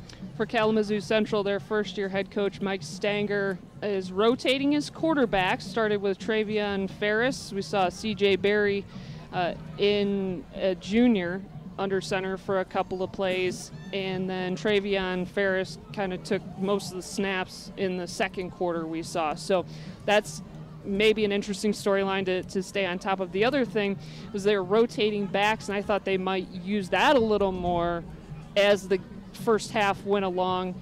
But they really started concentrating on Sincere Lewis, of course, their workhorse, and then Andre Tarver. But Mattawan's defense has responded well to both and contained both as well as you could ask for. Yeah, no, they gave up a few big runs to Sincere Lewis. Again, we've talked about him on the broadcast. He's a guy, he's a great athlete. He's going on to the next level to play football. And I think when you're Mattawan in this defense, you live with those. As long as he's not getting into the end zone, as long as he's not breaking a big one off every single time he touches the ball, then, you live with a few of those big runs. And they've done a great job of containing this offense. And what I love is that when they're getting them in a position like a 3rd and long, they're not relaxing. They're still coming out that same energy like it was the first down play. And that's what I love from this defense, like just the energy they're playing with in this game so far. 8-0, the first half lead for Mattawan over Kalamazoo Central. Let's take a spin around Mattawan athletics. Now we'll start on Monday. The freshmen defeated Lakeview 56-6. That final, the JV team lost to Cedar Springs 34-32. And on Tuesday, the baseball team welcomed a new varsity baseball coach, Brett Vaughn. So welcome to Coach Vaughn, and look forward to getting the baseball season started in the springtime after the snow melts, of course, into the summer. swim team in action back on the 13th. Mattawan defeated Battle Creek Central 115-67. So congratulations to the Mattawan Wildcats swim team. And the volleyball team also in action on Wednesday night. Sweep of Battle Creek Central. The JV and freshman teams won in 2 games. Varsity won in 3 games. So Wildcats sweep of the Bearcats in volleyball action on Wednesday. Congratulations to them. And then yesterday in district soccer action, I think it was a big win for Mattawan. They listed all the goals out, so I have to scroll all the way to the top of the page. And Mattawan, yes, defeated Pawpaw in district soccer action, 7-0. That final huge win in districts for Mattawan Wildcats soccer. And then the tennis team also in action up in state finals action up at Hope College. And congratulations to their coach, Matt Bovin, being voted the tennis regional coach of the year. So a great honor for the tennis coach and his team playing in action up at Hope College in the state finals. So that's undoubtedly going through the weekend, and good luck to them. So just a little drive around Mattawan Wildcat athletics, and here it's an 8-0 lead for the football team. Wildcats leading the Maroon Giants. We'll bring the second half to you after this timeout. This is Mattawan football on the Mattawan Wildcats Network. From finding your perfect home to lowering monthly payments or getting cash out, Ron Rogers at Ruoff Mortgage is here to help. As a senior loan officer, Ron has been providing customers with straight talk and sound advice for 27 years at Ruoff Mortgage. He's conveniently located in Niles, but can meet you at any Ruoff Mortgage location around our area. Visit his website, ruoff.com/Ron Rogers, or give him a call today at 269-449-0754. You put a lot of thought into your kitchen and bath, so at Hannibal Kitchen, Bath, Window, and Door, they put a lot of care into making it just right. They've been doing it that way for over 50 years. It's names like Craftsmade, the #1 name in cabinetry that provides unmatched quality every step of the way. At Hannibal, they think quality should come standard. It's why they include a host of sought-after features at no extra cost. From traditional to contemporary, from new construction to renovation, trust Craftsmade and the experts at Hannibal Kitchen, Bath, Window, and Door, 9th Street off M43, Kalamazoo.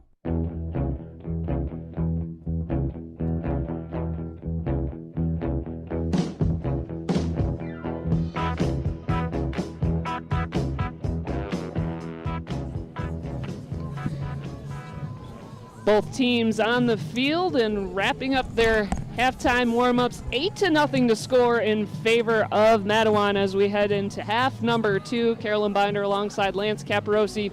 Glad you're with us for Week 8 on the Mattawan Wildcats Network. Wildcats coming off of a big 19-14 win over Lakeview last week, and we mentioned and if you've listened to us in the first half, kind of a methodical start for this Wildcats offense in particular. Really threw it into high gear on that last drive and threw those wrinkles in that we're typically used to seeing on a David Arrowsmith offense. It's fun to watch all half, but capped off by a touchdown and a 2-point conversion. Doesn't get much better than that. No, it doesn't, and that was just I keep replaying that drive in my mind and what worked for them, and it started off with a big run by Blaine Well, really, it started off with kind of a botched punt. And then, he got him right into the, the red zone by a big 20-yard run. And then Ryan Van Leer, he had a couple shots down into the end zone. You had one touchdown pass that got brought back, and then a defensive pass interference. Then he punched it on the 1 yard. And Ryan Kiesling, a little magic. I don't know if I'm doing the best job of, I think it's great. I think, and I'm just imagining you going to sleep, dreaming about that drive. Oh, I'm going to. Tomorrow, if you come and see me at the barbershop, believe me, you will be hearing all about that drive.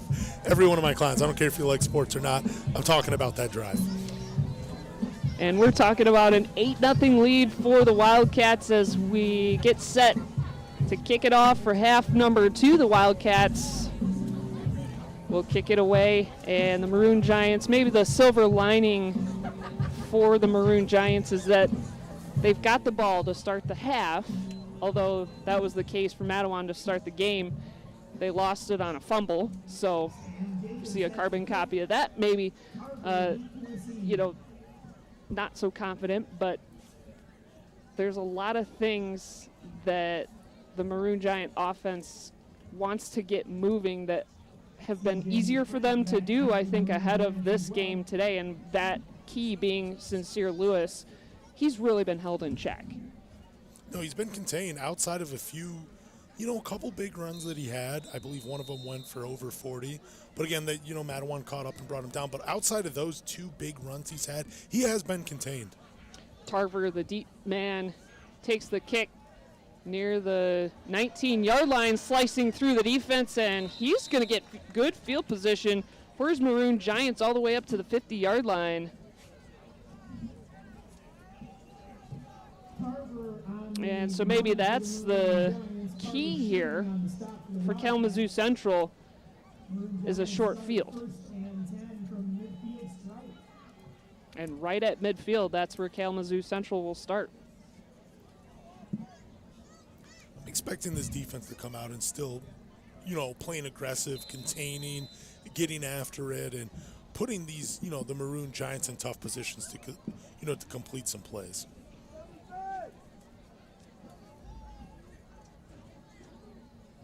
Maroon Giants start under center, and great push by the Mattawan defensive line on that first snap. Sincere Lewis literally taken down as he was taking the handoff. They'll back him up for a loss of 2. There's pluses and minuses to that type of aggression, and certainly paid off there, because that's the key with Sincere Lewis. If he is able to cleanly take a handoff and move forward, by the time he hits the line, his jets are already going. That's a situation where the defensive line got a great push. They were all eyes on Sincere Lewis, and they wrapped him up as he was taking the football. And they'll try it again, this time to Tarver. He carves through the first line of defense up to the Mattawan 45-yard line. And I think it shows the kind of trust that David Ayersmith has in this defense. Like, I'm going to allow you guys to play, allow you guys to be aggressive. I trust you guys to make the right decision and not over-pursue. And that's exactly what Cole Bima did on that play right there. Just underway in the third quarter, 8-0 the lead for Mattawan. 3rd down and 4 upcoming for Kalamazoo Central. They'll keep a single man in the backfield, run it to Tarver. He pushes across the 45 near the 42. Flag on the play. They put the 4th down marker up, so he was fighting for the sticks, and initially they'll call him short. We'll check the flag. Was right at the down football player.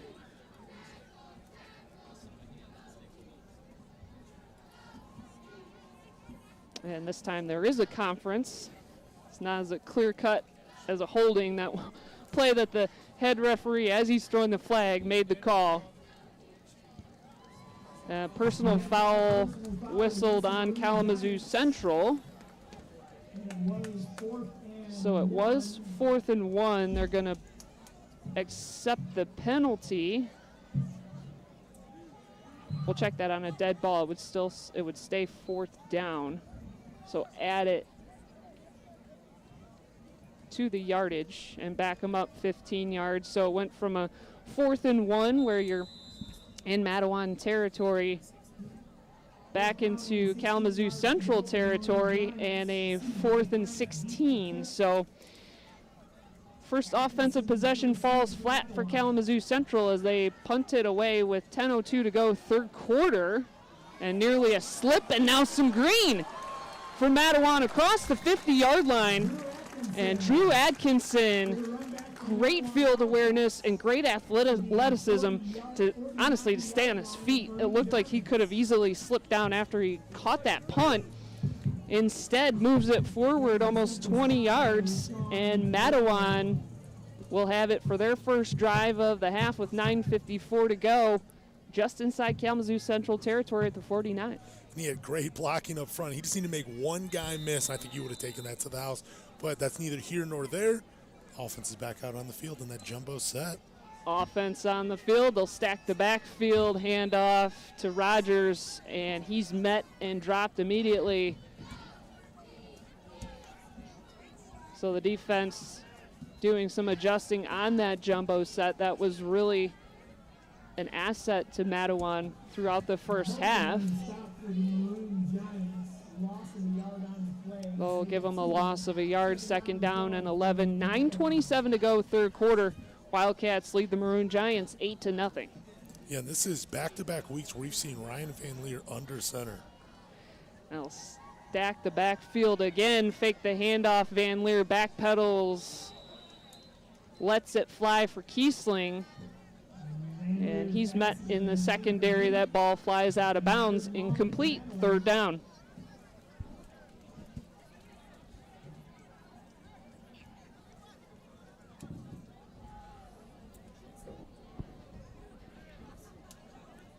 I like last week when we were seeing Ryan Van Leer in the pocket, and a lot of this week there's just a lot of movement back there where he seems to be running a little too much.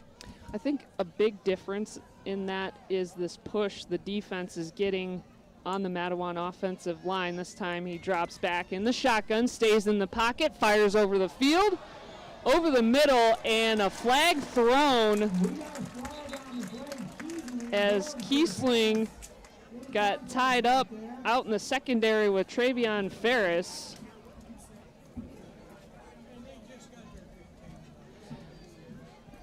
Wondering if they're going to end up picking this up for maybe incidental contact. And no, they put the pass interference signal up officially on Ferris. So a great break for Mattawan, but I think also it was one of those things where Van Leer saw that matchup, and Kiesling talked to you about this. He's reading matchups. He's saying, I'm trying to make my defender smaller and point that out to my quarterback and say, hey, throw me the ball, throw me the ball. It was one of those situations that ended up with a pass interference penalty and a 1st down and 10 for the Wildcats. Here's Van Leer scrambling to the sideline, throws it up and out of bounds, incomplete. Maybe I'm mistaken, but I'm surprised that we're not.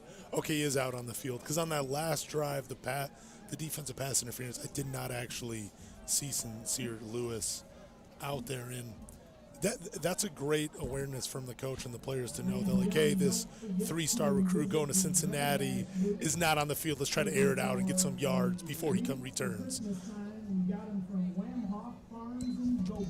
8:55 to go, third quarter. Up the middle, Blaine Rogers on 2nd down. Across the 30, and he's about a yard shy of the 1st down.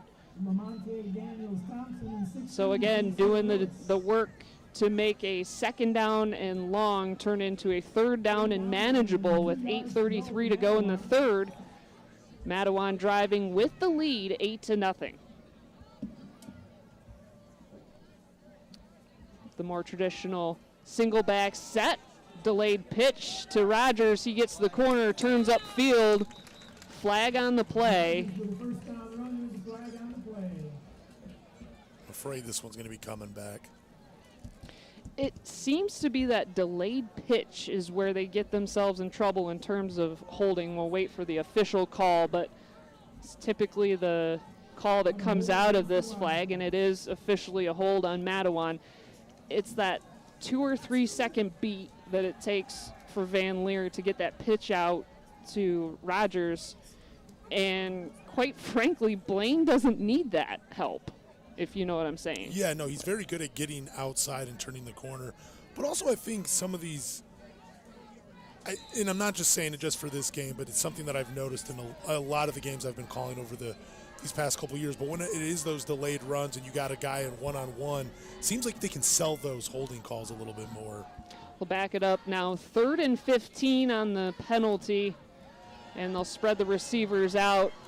Van Leer thought about it, pump fake, now he's in trouble, scrambling near side, And he's going to let it fly. Falls incomplete. No flags.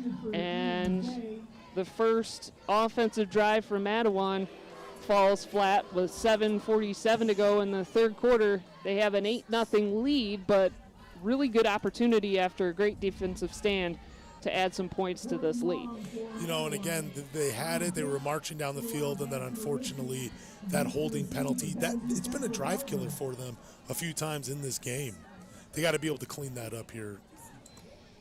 Marucci across midfield, gets the short snap, lets it fly, takes a little Maroon Giant bounce before spirals sideways and is down to the Kalamazoo Central Maroon 12-yard line, I should say. That's where the Maroon Giants will have it. First down and 10, 7:37 to go, third quarter. Mattawan leads Kalamazoo Central 8-0. And a wait to see who the Maroon Giants line up at quarterback. They've rotated a couple of guys back there. Sincere Lewis will most definitely be in the backfield. And a couple of times that they've aired it out, they've targeted their running backs of all things. Tarver and Lewis, kind of the main names to call on. Offense, fumble on the pitch. And Mattawan says they have it, and they do. How about this turn of events on the end around pitch?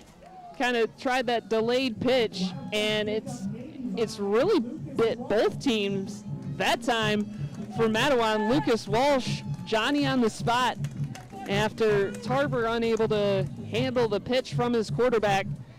And now a very short field for the Wildcats with the 8-0 lead, 7:30 to go in the third quarter. Correct me if I'm wrong, but I believe that's like the third, maybe even the fourth time that the Maroon Giants have put the ball on the ground. And they've been able to pick it up and and keep it in their possession, but unfortunately for them, it's changed hands. Well, Wildcats stack the backfield, looking for the corner. Near side is Rogers. He slides down near the 10. Give him a couple of yards on the gain. Second down and a long 7 coming up. He smacked the football like he knew he had the engines going, and just slipped. The turf monster came and got him. That jumbo set again in the backfield, handed off to Rogers. He goes the other way, carves up field, into the end zone, touchdown Mattawan. No slipping that time, and Rogers in, great yards, and the score adds to this Mattawan lead, up 14-0, pending the extra point. And we'll await the official point after attempt. That was interesting on the last touchdown. Sam Jacob in for the kick. Snap is good, hold is good. The kick is up and good with 6:43 to go, third quarter. Blaine Rogers and the Mattawan Wildcats lead Kalamazoo Central 15-0. It was a beautiful kick too. Just no hesitation on his part. Just the snap, the hold, then through the uprights. I mean, in Sam Jacobs' defense, he was ready on the last point after attempt. It was thrown off immediately by a high snap. You have to imagine maybe the moisture out on the field playing some havoc with that, and then Kiesling, that's why you put a hands guy at that holder position for instances like that, and he just snared it with his left hand and then threw it into the end zone for the 2-point conversion. That was incredible in the first half. That put him up 8-0. Blaine Rogers took it in from 8 yards out this time, and the more traditional point after touchdown. And we have a 15-0 lead for the Mattawan Wildcats over Kalamazoo Central with 6:43 to go, third quarter.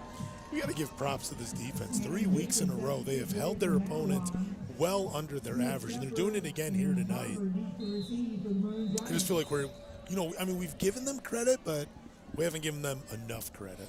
And even the average in this game over the last 2 years. And a little wrinkle here on the kickoff, a squib kick, and it's recovered by the Wildcats. So kind of a fake onside kick. And heads-up play by the line that time. Mattawan recovers, and the Wildcats will have it from their own 49-yard line. First down and 10. Here come the Wildcats, already up 15-0, and the offense is going to stay on the field. That might have been the most accurate kick we see all night. That was unbelievable. Like, he kicked it and just hit it right between the numbers of the guy in special teams. I've never seen an onside kick like that. Beautiful. We'll keep the jumbo package in the backfield. Rogers, no whistle. He stays on his feet, and he's going to hit the gas pedal into the end zone. Touchdown, Mattawan. No whistle was blown. Heads-up play by Blaine Rogers. He spun around. He was spun around on top of a defender. I don't believe he ever touched the ground. No whistle was blown. And that is a prime example, if young athletes are listening, why your coaches say play to the whistle. They call it a touchdown. They keep it on the board. Sam Jacob on for the extra point. We just saw this maybe 30 seconds ago in real time. Snap is good. Hold is good. Kick is up and good. And maybe with 10 seconds burned on the clock, Mattawan adds another score. They lead it 22-0. What a wild third quarter this has turned into. No, you are right. Young people listening, play to the whistle. That was, I couldn't tell if he was down or not, but he did get wrapped up in, and we've seen that happen a lot on all levels of football, where a guy gets wrapped up and they fall on top of a player, but then their knees or their elbows, they don't touch, and then their feet just somehow magically land underneath them and they just take off again. And that's exactly what happened. That was and great awareness from Blaine too. You know, he didn't hear the whistle, didn't see anybody running towards him, so he just took off and kept going, and he's rewarded with the touchdown. I wonder if you asked Blaine the same question you did in the pregame show for next week. I don't know who we're talking to yet, but if you ask Blaine that same question, rank your top plays, I think we're going to see a change in the ranking because he's got a couple of options in this game alone. Yeah, they might all be running plays from here on out, but that, he's had some, he has had some great plays.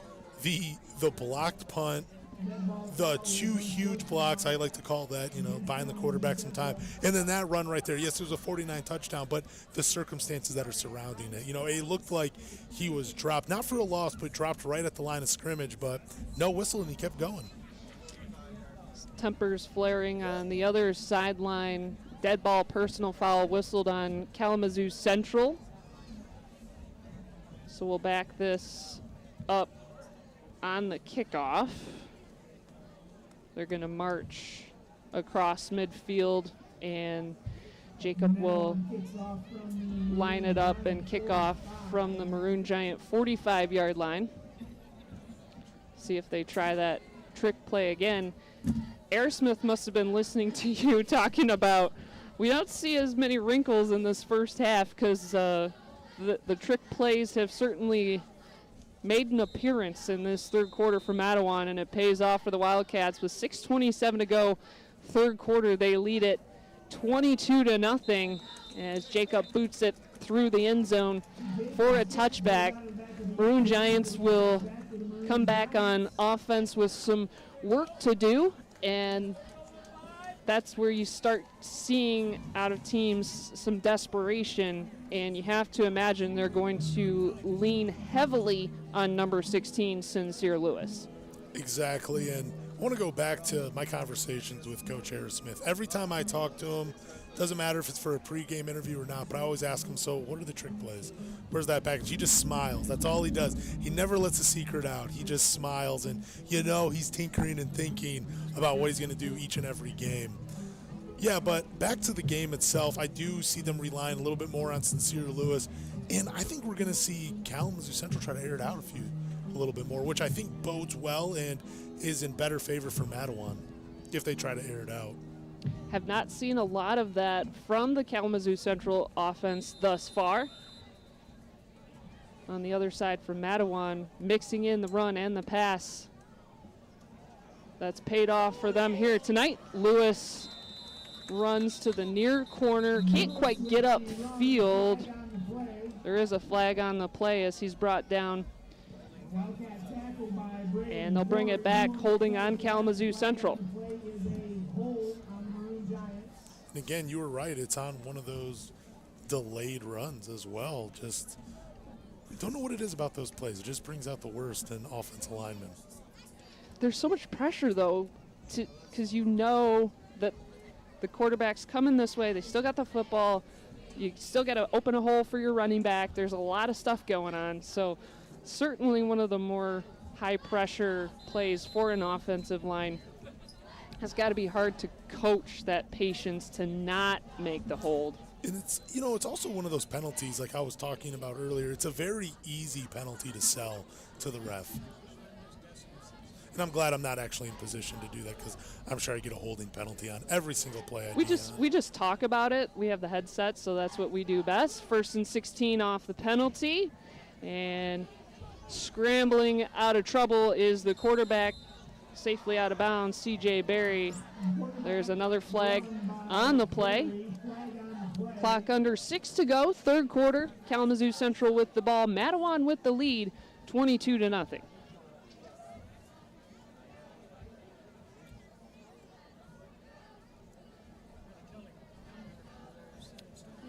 Central quarterback talking to the head referee. Still awaiting on the official call. And a crack block. A block below the waist whistled on Kalamazoo Central, so that will push them even further back into their own territory, and they're breathing down the neck of their own goal line at this point. And that type of play right there is just so unnecessary in this game. I don't know if he did it deliberately or not, but you hate to see plays like that. Anytime in any sport when you're going for someone's legs, it's not a good look, especially when you have that size advantage, what we were talking about. You don't have to go and try to make those, I don't want to say dirty hits, but unfortunately that's what they are. And, when you have the size advantage, you just don't need to do anything like that. They roll the clock at 5:36 to go, third quarter, 1st and 22 after the block below the waist penalty on Kalamazoo Central. They're backed up to their own 8-yard line, so that becomes an additional opponent here as C.J. Berry scrambles in the end zone, lets it fly over the middle, almost caught, and almost dangerous on a couple of levels for Rashawn Terrell. Had he caught that, it would have been in stride. It was in traffic. He was maybe a half a step or a step ahead of that traffic, so that could have been dangerous for the defense. Because it got tipped, then it becomes dangerous for Kalamazoo Central, so the fact that it fell on the ground, kind of a breath of relief for the offense there. Just want to say to young receivers listening, you're going to get hit. That's the game. Just try to bring the ball in before you get hit.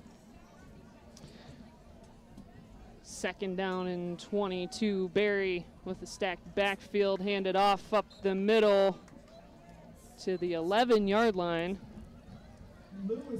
Lewis with the carry that time.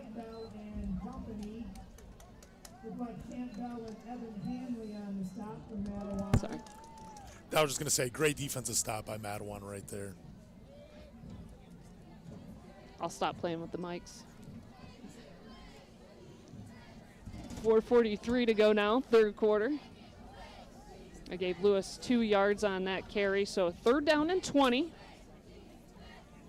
Ball marked on the central 12-yard line, so still kind of a dangerous territory the way that this defense has been in pursuit of Kalamazoo Central tonight.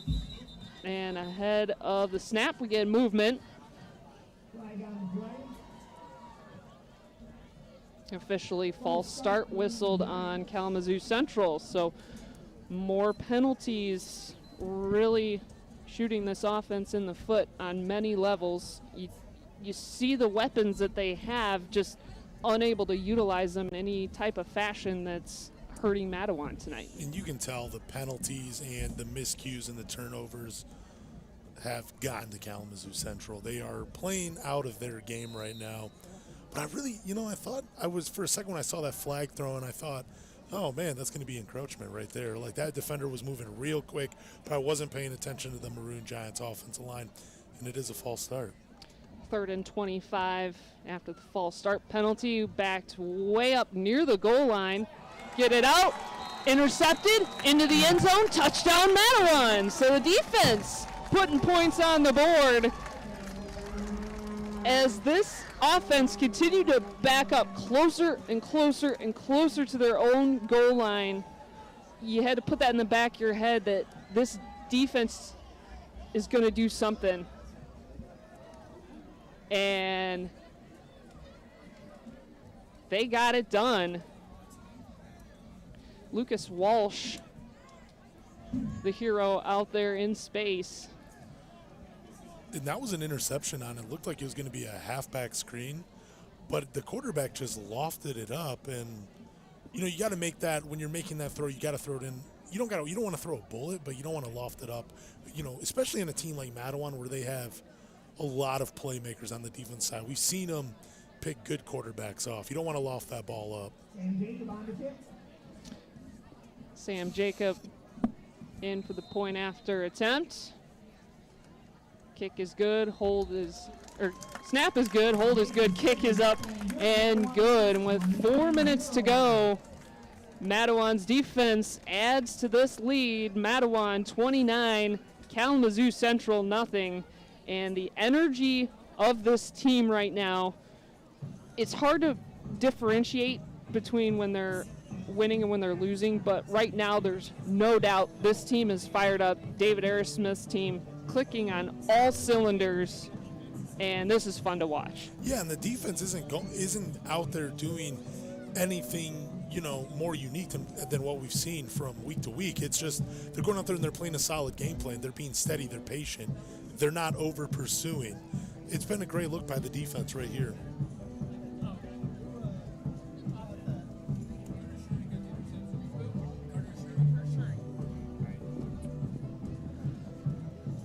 Four minutes to go, third quarter, and the defense with the touchdown.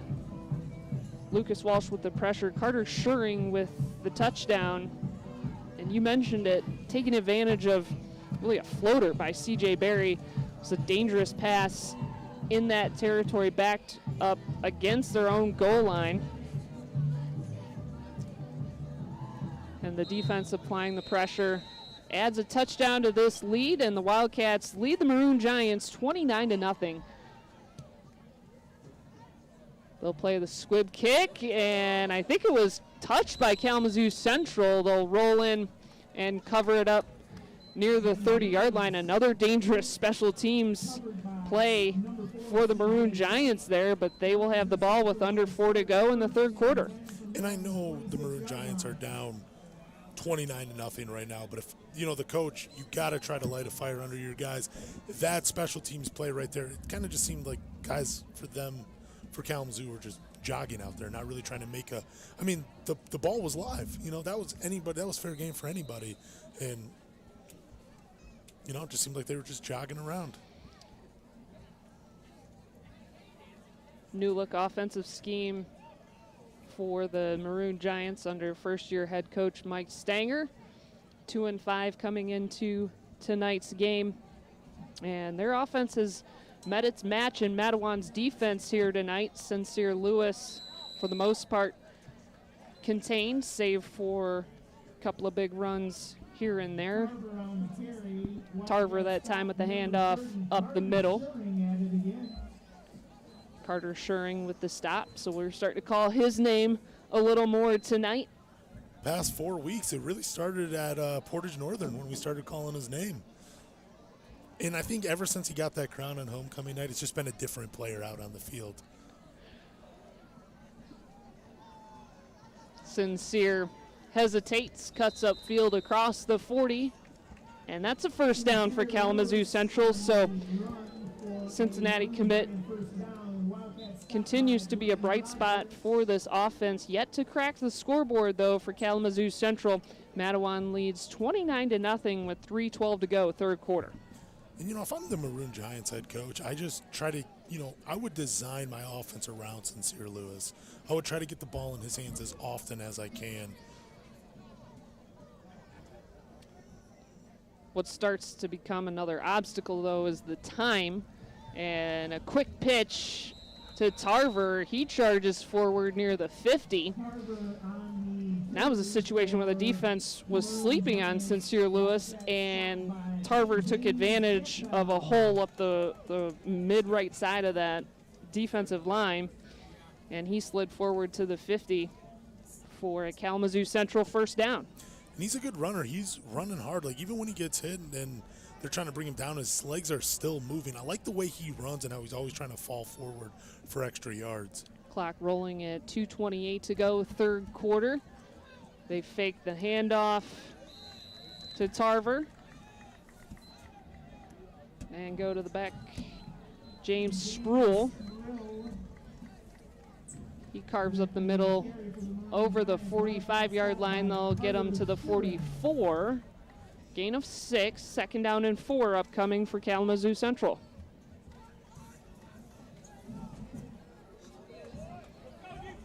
The Stanger's team content to stay on the ground as the clock rolls under 2 minutes to go, third quarter.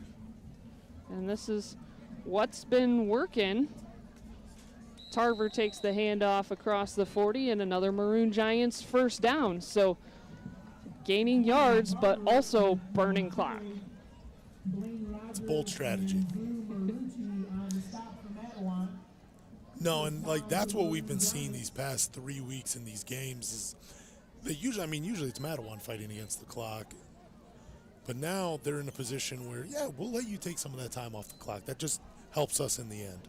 And if I'm remembering my experience last week, at this juncture, we were just getting the lead, if not working towards that.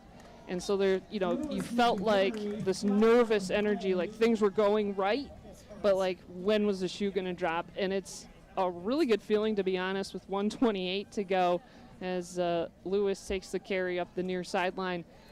29-0 lead. I don't want to say let's kick back and enjoy this one, because there's still a quarter of football, and David Aerosmith's team is certainly not doing that, but it's a really good feeling to have watching this game evolve with a 29-0 lead. No, absolutely. And, there's a whole nother quarter. You don't want to see them,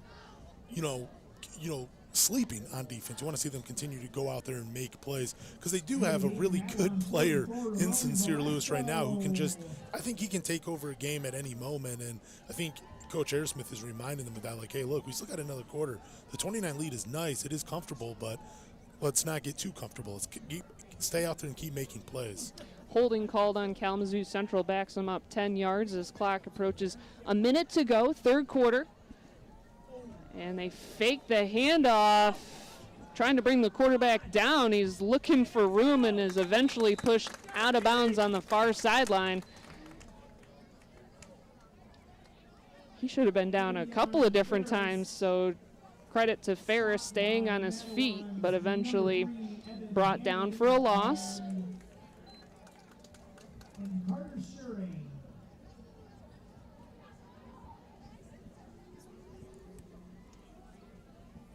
Interesting strategy by Stanger to not call a timeout as the ball is advancing, so the clock continues to roll, under 20 seconds to go.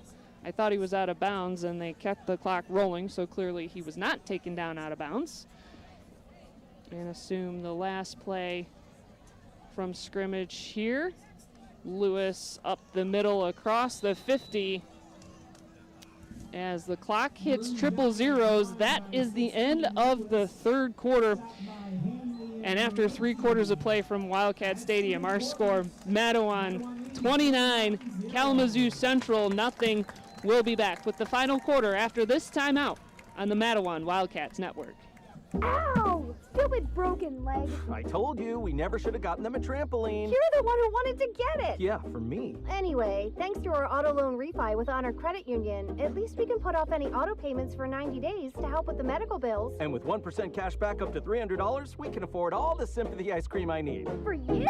For him. For him. What? He needs emotional support. For more information, visit honorcu.com. Subject to credit approval. Limited time offer. Terms and conditions apply. Insured by NCUA. You put a lot of thought into your kitchen and bath, so at Hannibal Kitchen, Bath, Window, and Door, they put a lot of care into making it just right. They've been doing it that way for over 50 years. It's names like Craftsmade, the #1 name in cabinetry that provides unmatched quality every step of the way. At Hannibal, they think quality should come standard. It's why they include a host of sought-after features at no extra cost. From traditional to contemporary, from new construction to renovation, trust Craftsmade and the experts at Hannibal Kitchen, Bath, Window, and Door, 9th Street off M43, Kalamazoo.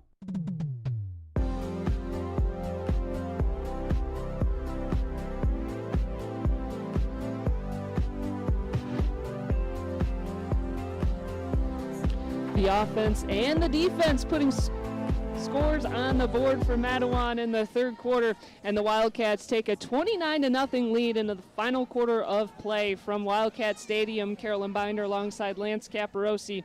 Glad to have you with us for the final quarter of Week 8, but that third quarter was a big one for the Wildcats. No, it was a huge quarter for them, defensively, offensively, even special teams.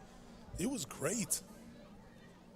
Shotgun formation to start the fourth quarter for Travion Ferris, and floats a short pass to Tarver, who has to come back and dive to make the catch. Does so, and it's 4th and long to start the final quarter for Kalamazoo Central.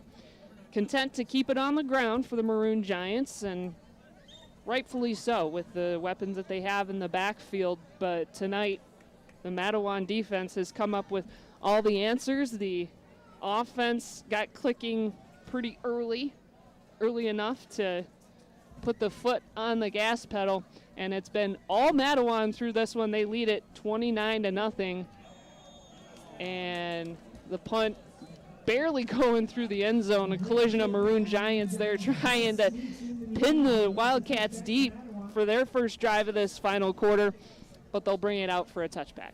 Man, that was a great heads-up play by them, too. They were fast. They got down there right when the ball touched the ground. That was pretty heads-up right there. I'm surprised. I just don't, like when I watch high school sports, I just don't think it's because, like, I watch so many college and, like, pro sports. I'm just like, there's no way any of these kids on this field are, like, that type of athlete. But, yeah, a few of them are. Official timeout for a Maroon Giant on the field. 11:07 to go, final quarter. All Mattawan in this one, 29-0 the lead for the Wildcats at home over Kalamazoo Central. In the pregame chat that you had with Blaine Rogers and Ryan Kiesling, they both described this game as a winnable game. And by all rights, by the records, looking at the matchup, looking at the scores of their games, kind of by all the numbers, absolutely right. I'm going to say I'm surprised at the way this game has progressed, only because of the way that Kalamazoo Central, like Mattawan, has been able to neutralize their opponents on many levels. That just was not here tonight for the Maroon Giants.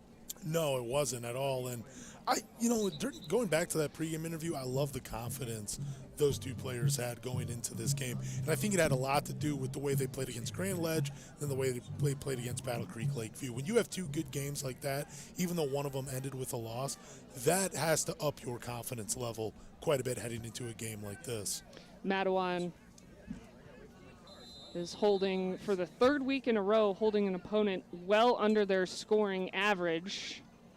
As the handoff goes to Rogers, he bounces outside and dropped near the 35. About a 16-yard gainer for Rogers there, and a Wildcats first down. You mentioned it, they held Grand Ledge well under their 30-plus average. They held Battle Creek Lakeview, that was a loss. They held Battle Creek Lakeview well under their 28-plus points per game average. And tonight, the defense holding Kalamazoo Central in check. The Maroon Giants averaging 19 points per game. Through this one, nearly a fumble on the exchange that time. And technically, I guess, a forward pass there, but caught in the backfield for no gain. And a second down and 10 coming up for the Wildcats. That was pulled right out of the Geno Smith, West Virginia era. Absolutely. Right there. Looked like it. In the shotgun, Van Leer hands it off. Turning upfield near the 40 is Blaine Rogers. He's spun down at the 42. Sincere Lewis there to meet him. They'll give him 7 yards. And again, with his legs, turning a second down and long into a third down and manageable. Clock under 10 minutes now to go in the game, and third down and 3, a good opportunity for the Wildcats to keep this drive alive. In the shotgun, looking for space and getting it. Blaine Rogers, all kinds of room. There's a flag on the play. Most likely going to be a hold on the Wildcats based on the location of the flag. If you're David Aerosmith, you're certainly taking notes on that particular formation in that particular sequence. I think you run it over and over and over and over. No, absolutely. I'm with you. Like, just keep putting the ball on the ground, letting Blaine take over this game, and just watch that time on the clock just tick on down. Penalty stops the clock. And there's a couple of flags on the play, so we'll officially check it. I was guessing that it was holding just based on where the flag was thrown and the timing. I have been known to be incorrect here and there. And I thought maybe multiple penalties because of the way they were talking to the Kalamazoo Central sideline, but officially a holding whistled on Mattawan. So that will back him up, and it's that extended kind of where Blaine's going east to west versus vertical north to south. It's on a delayed pitch in those kind of outside runs by Blaine Rogers where the holding calls really crop up for Mattawan. And does so there, backs him up to a 3rd and 3 in the shotgun. Van Leer drops back, throws it over the middle. And Sincere Lewis there for the interception. So a bright spot again. Sincere Lewis called him a bright spot on offense, making a defensive stop for his team there. And the Maroon Giants will have the football with 9:03 to go in the game. Mattawan leads Kalamazoo Central 29-0. And he was on Ryan Kiesling. That's been a favorite target of Ryan Van Leer's all night. And that was a matchup I was looking for. I was waiting for Sincere Lewis to come out and make a play like that because we haven't seen him a whole lot on defense. He's been kind of quiet, but, you know, Ryan Van Leer tried him, and Sincere said, nope, this is why I'm going to the next level. I'm a ball hog. Goes back to what Coach was telling you about spreading the targets out for Van Leer. He's really been targeting Kiesling tonight for good reason. He's making the plays, but if you go to the well that many times, a guy like Sincere Lewis is going to pick up on that. And it's like Ryan Kiesling, like I've watched him a lot tonight. I mean, as we have in weeks prior, but like tonight especially because he's been getting the ball a lot thrown his way. He's a good athlete. He's good at getting open, but Sincere Lewis, a guy, like we said it a lot, he is going to the next level for a reason, and I don't think Ryan matches up with him. the same athletically. He's been able to have a huge advantage of the other guys on the field, and I'm surprised that maybe the Maroon Giants, maybe they didn't take Ryan Kiesling or some of these receivers very seriously. Maroon Giants keep it on the ground. Tarver, the first play from scrimmage, is a gain of 7. Looking for room across the line. Ferris, quarterback keeper. Travion Ferris keeps it himself, and he's dropped at the line of scrimmage. 3rd down and 3 upcoming for Kalamazoo Central. Looking at about 3rd down and 6 now. Or check that they back him up. So 3rd down and 6. They had the ball up near the original line of scrimmage, but they moved that back 3 yards. So 3rd down and 6.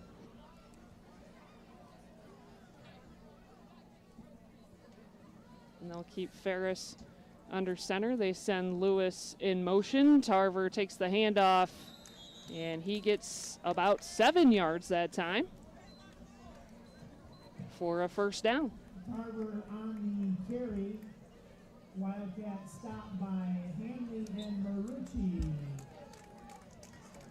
And more keys here in terms of this offensive plan by Kalamazoo Central. Not anxious to put it in the air, because this would be the time to start airing it out, and Stanger and his coaching staff electing to keep this on the ground. Clock rolling, 7 minutes to go in the game. And I'm not a coach. I'm not trying to be critical of it. But again, when you have a guy like Sincere Lewis and Tarver, it's a good idea to try to design your offense around those two. They'll send Lewis in motion, hands off as he runs the backfield, and he's dropped for a loss. That's a play in particular for the Mattawan defense they've picked up almost immediately. I think that play ran once in the first quarter where it worked because he got his jets going in the backfield and then turned upfield. Ever since then, that play has been stopped for a loss every time. Yeah, no, absolutely. They're very, again, it heads up play by, the Mattawan Wildcats defense. It's just, they're very aware, you're not going to be able to take advantage of them, and they're a team that's very patient, and they move well towards the ball. Great coaching by Chase Piller and Coach Harris-Smith to get these guys, to have them be as disciplined as they are on that side of the ball. It's fun when your game plan can work to perfection, and certainly doing so in this one. 6:02 to go in the game. 29-0 the lead for Mattawan. Ferris airs it out. Little collision in the secondary, call it incidental contact. No flags thrown there. 3rd down and 12 upcoming for Kalamazoo Central. This was an 8-0 lead at the half. A huge 3rd quarter for this Mattawan offense and the defense. They got points a couple of ways, and a big special teams play on a onside kick that worked to perfection again. So a lot of things clicking on a lot of levels for Mattawan tonight, and that's showing on the scoreboard as the Wildcats own a 29-0 lead, 5:52 to go in the game. Over the top, pass complete this time to Tarver. Sidesteps a tackler at the 30 and is dropped out of bounds, backed up to the 30-yard line. And I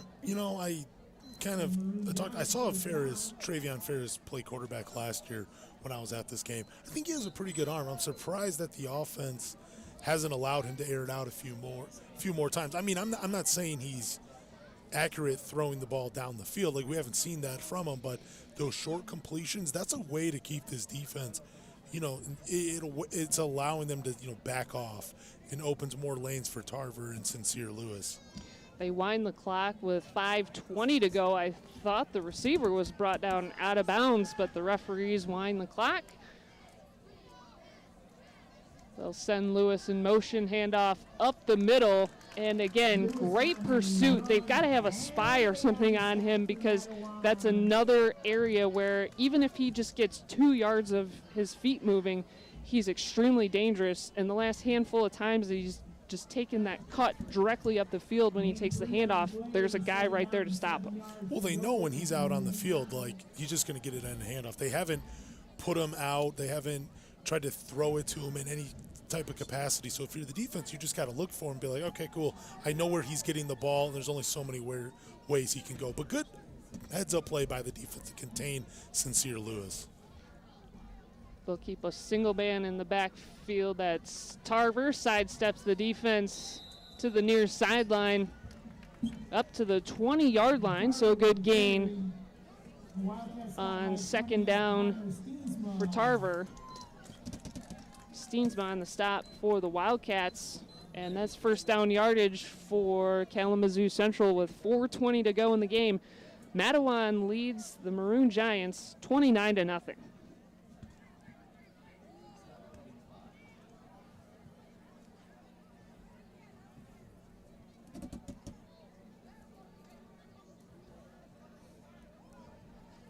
And again, the referee's keeping the clock running. I don't think he was brought down out of bounds.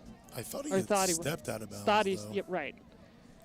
But they keep the clock running. Fake the pitch and fake the handoff to Lewis. Ferris on the quarterback keeper, still unable to get very many yards on that trick play. He went to the third level, which was a quarterback keeper. And the defense not being tricked there. Cole Bima there to wrap him up. And I'm wondering where like this type of offense was being called, because you have three really good athletes in the backfield, Tarver, Ferris, and Sincere Lewis. And it just seems like when you have guys like that, you can have a little bit more imagination, be a little bit more creative with your play calling. But we really haven't seen that too much from the Maroon Giants. No gain on the play. Second down and 10. They'll send Lewis back in motion. Hand off up the middle to Tarver. And talk about athleticism. There was no hole there, and he basically squeezed through to make something out of nothing, and he gained 7 yards.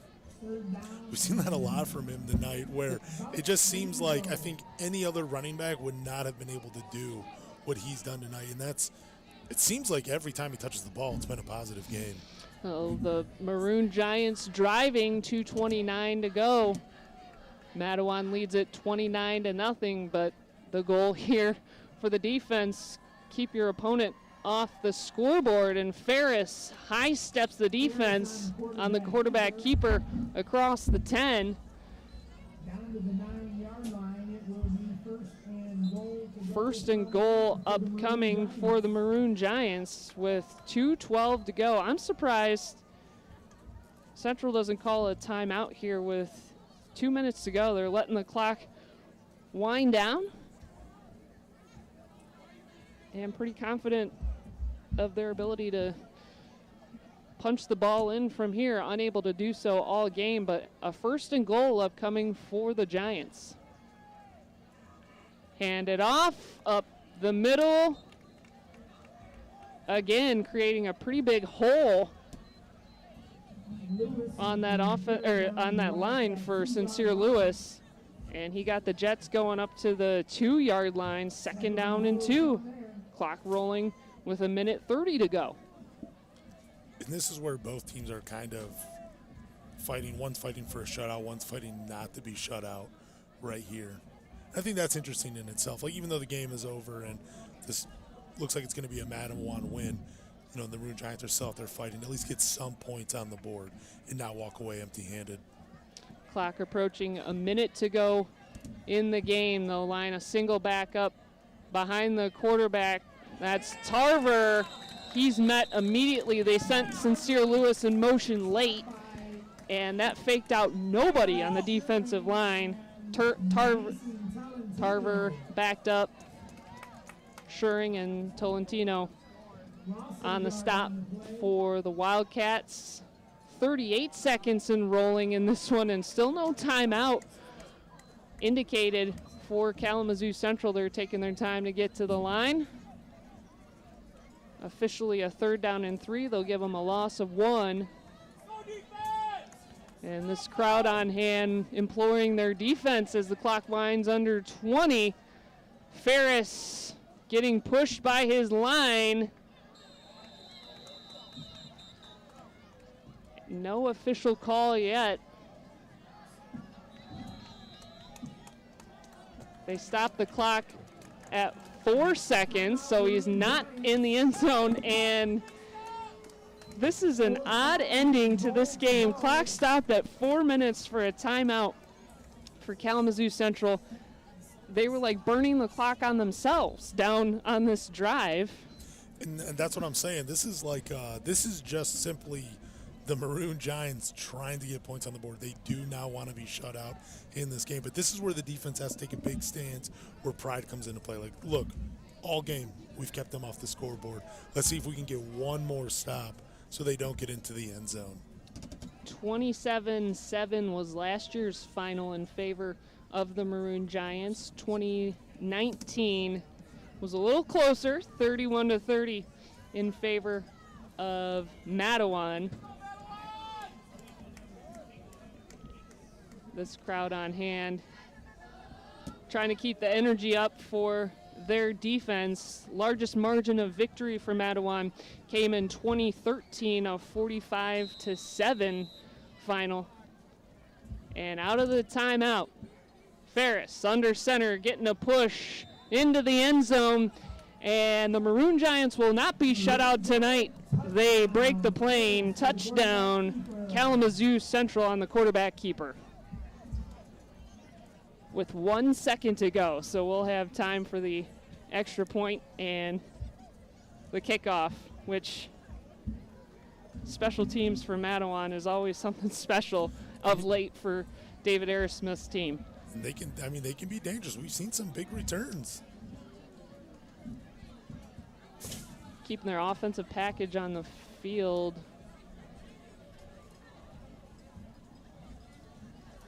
And now they'll drop back into a kick for traditional point after attempt formation.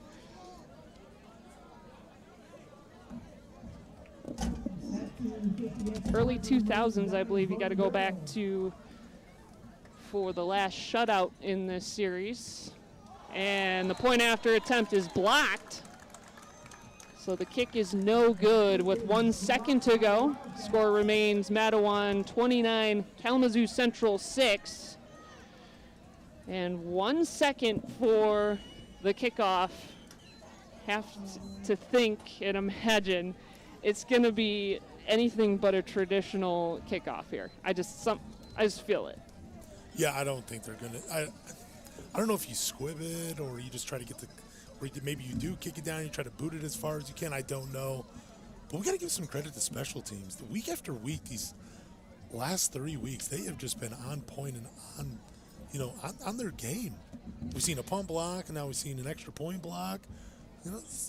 Seen, an interesting onside kick, the most accurate kick I've ever seen, right in between the numbers of the defense, like that, the return team, I should say. It's been interesting. Blaine and Ryan talked to you about the game plan and kind of how practices have evolved, and it was interesting the point that they made about this team doing more with less, so kind of backed off of like the nitty-gritty fundamental stuff and focused on keeping the team healthy. And obviously that's the name of the game down the stretch in this season anyway, but that's really paying dividends for this team with two straight wins with a second to go. The kick is up, and Mattawan going to take a knee, so a pretty anticlimactic kickoff after Kalamazoo Central scores the final tonight. Mattawan 29, Kalamazoo Central 6. We'll recap this one from Wildcat Stadium in our post-game coverage. That's next on the Mattawan Wildcats Network. Good luck to the Mattawan Wildcats from the staff and management at Main Street Pub, Mattawan's local stop for food and fun. For 20 years, Main Street Pub has been the official pregame and postgame stop of the Mattawan Wildcats, offering salads, soups and chili, apps, sandwiches, wraps, flatbreads, main courses, and their famous gourmet burgers. Order online for pickup or stop in. We're open 7 days a week from 11 a.m. to 10 p.m. Hey, and don't forget, Main Street Pub gift cards make great gifts. Main Street Pub, exit 66, just north of I-94. Go Wildcats! Ow! Still stupid broken leg. I told you, we never should have gotten them a trampoline. You're the one who wanted to get it. Yeah, for me. Anyway, thanks to our auto loan refi with Honor Credit Union, at least we can put off any auto payments for 90 days to help with the medical bills. And with 1% cash back up to $300, we can afford all the sympathy ice cream I need. For you? For him. For him. What? He needs emotional support. For more information, visit honorcu.com. Subject to credit approval. Limited time offer. Terms and conditions apply. Insured by NCUA. Hundreds of vehicles. Tapper has them. 3 Paw locations. Tapper has them. Looking for Buick, Chevy, or GMC? Tapper has them. Looking for Ford F-150, Ford Escape Explorer, or the reimagined Bronco? Tapper has them. 3 Paw locations with new and pre-owned vehicles, expert service, and on-the-spot financing. Tapper has them. Tapper Buick, Chevy, and GMC. Tapper Ford. And Tapper Budget Cars off Red Arrow Highway. Get to the Paw exit 60 off I-94. Tapper Automotive, proud sponsor of the Mattawan Wildcats.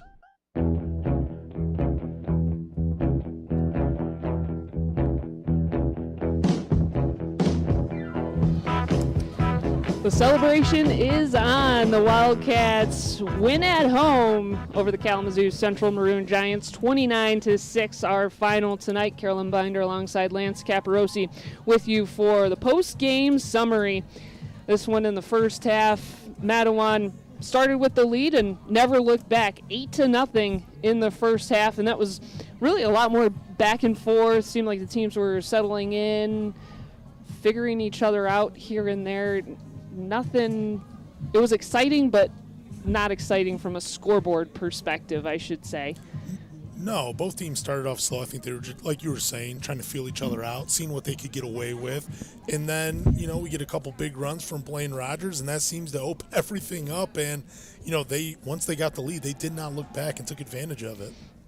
And that was the most exciting part of the first half, was Blaine Rogers, especially after talking with him and hearing his perspective in the pregame chat that he had with you about really taking more of the snaps and taking all of the snaps because of the injury to Connor Daggett, and really how he's relishing in that role and really rising to the challenge. That was the story of the first half, despite the score.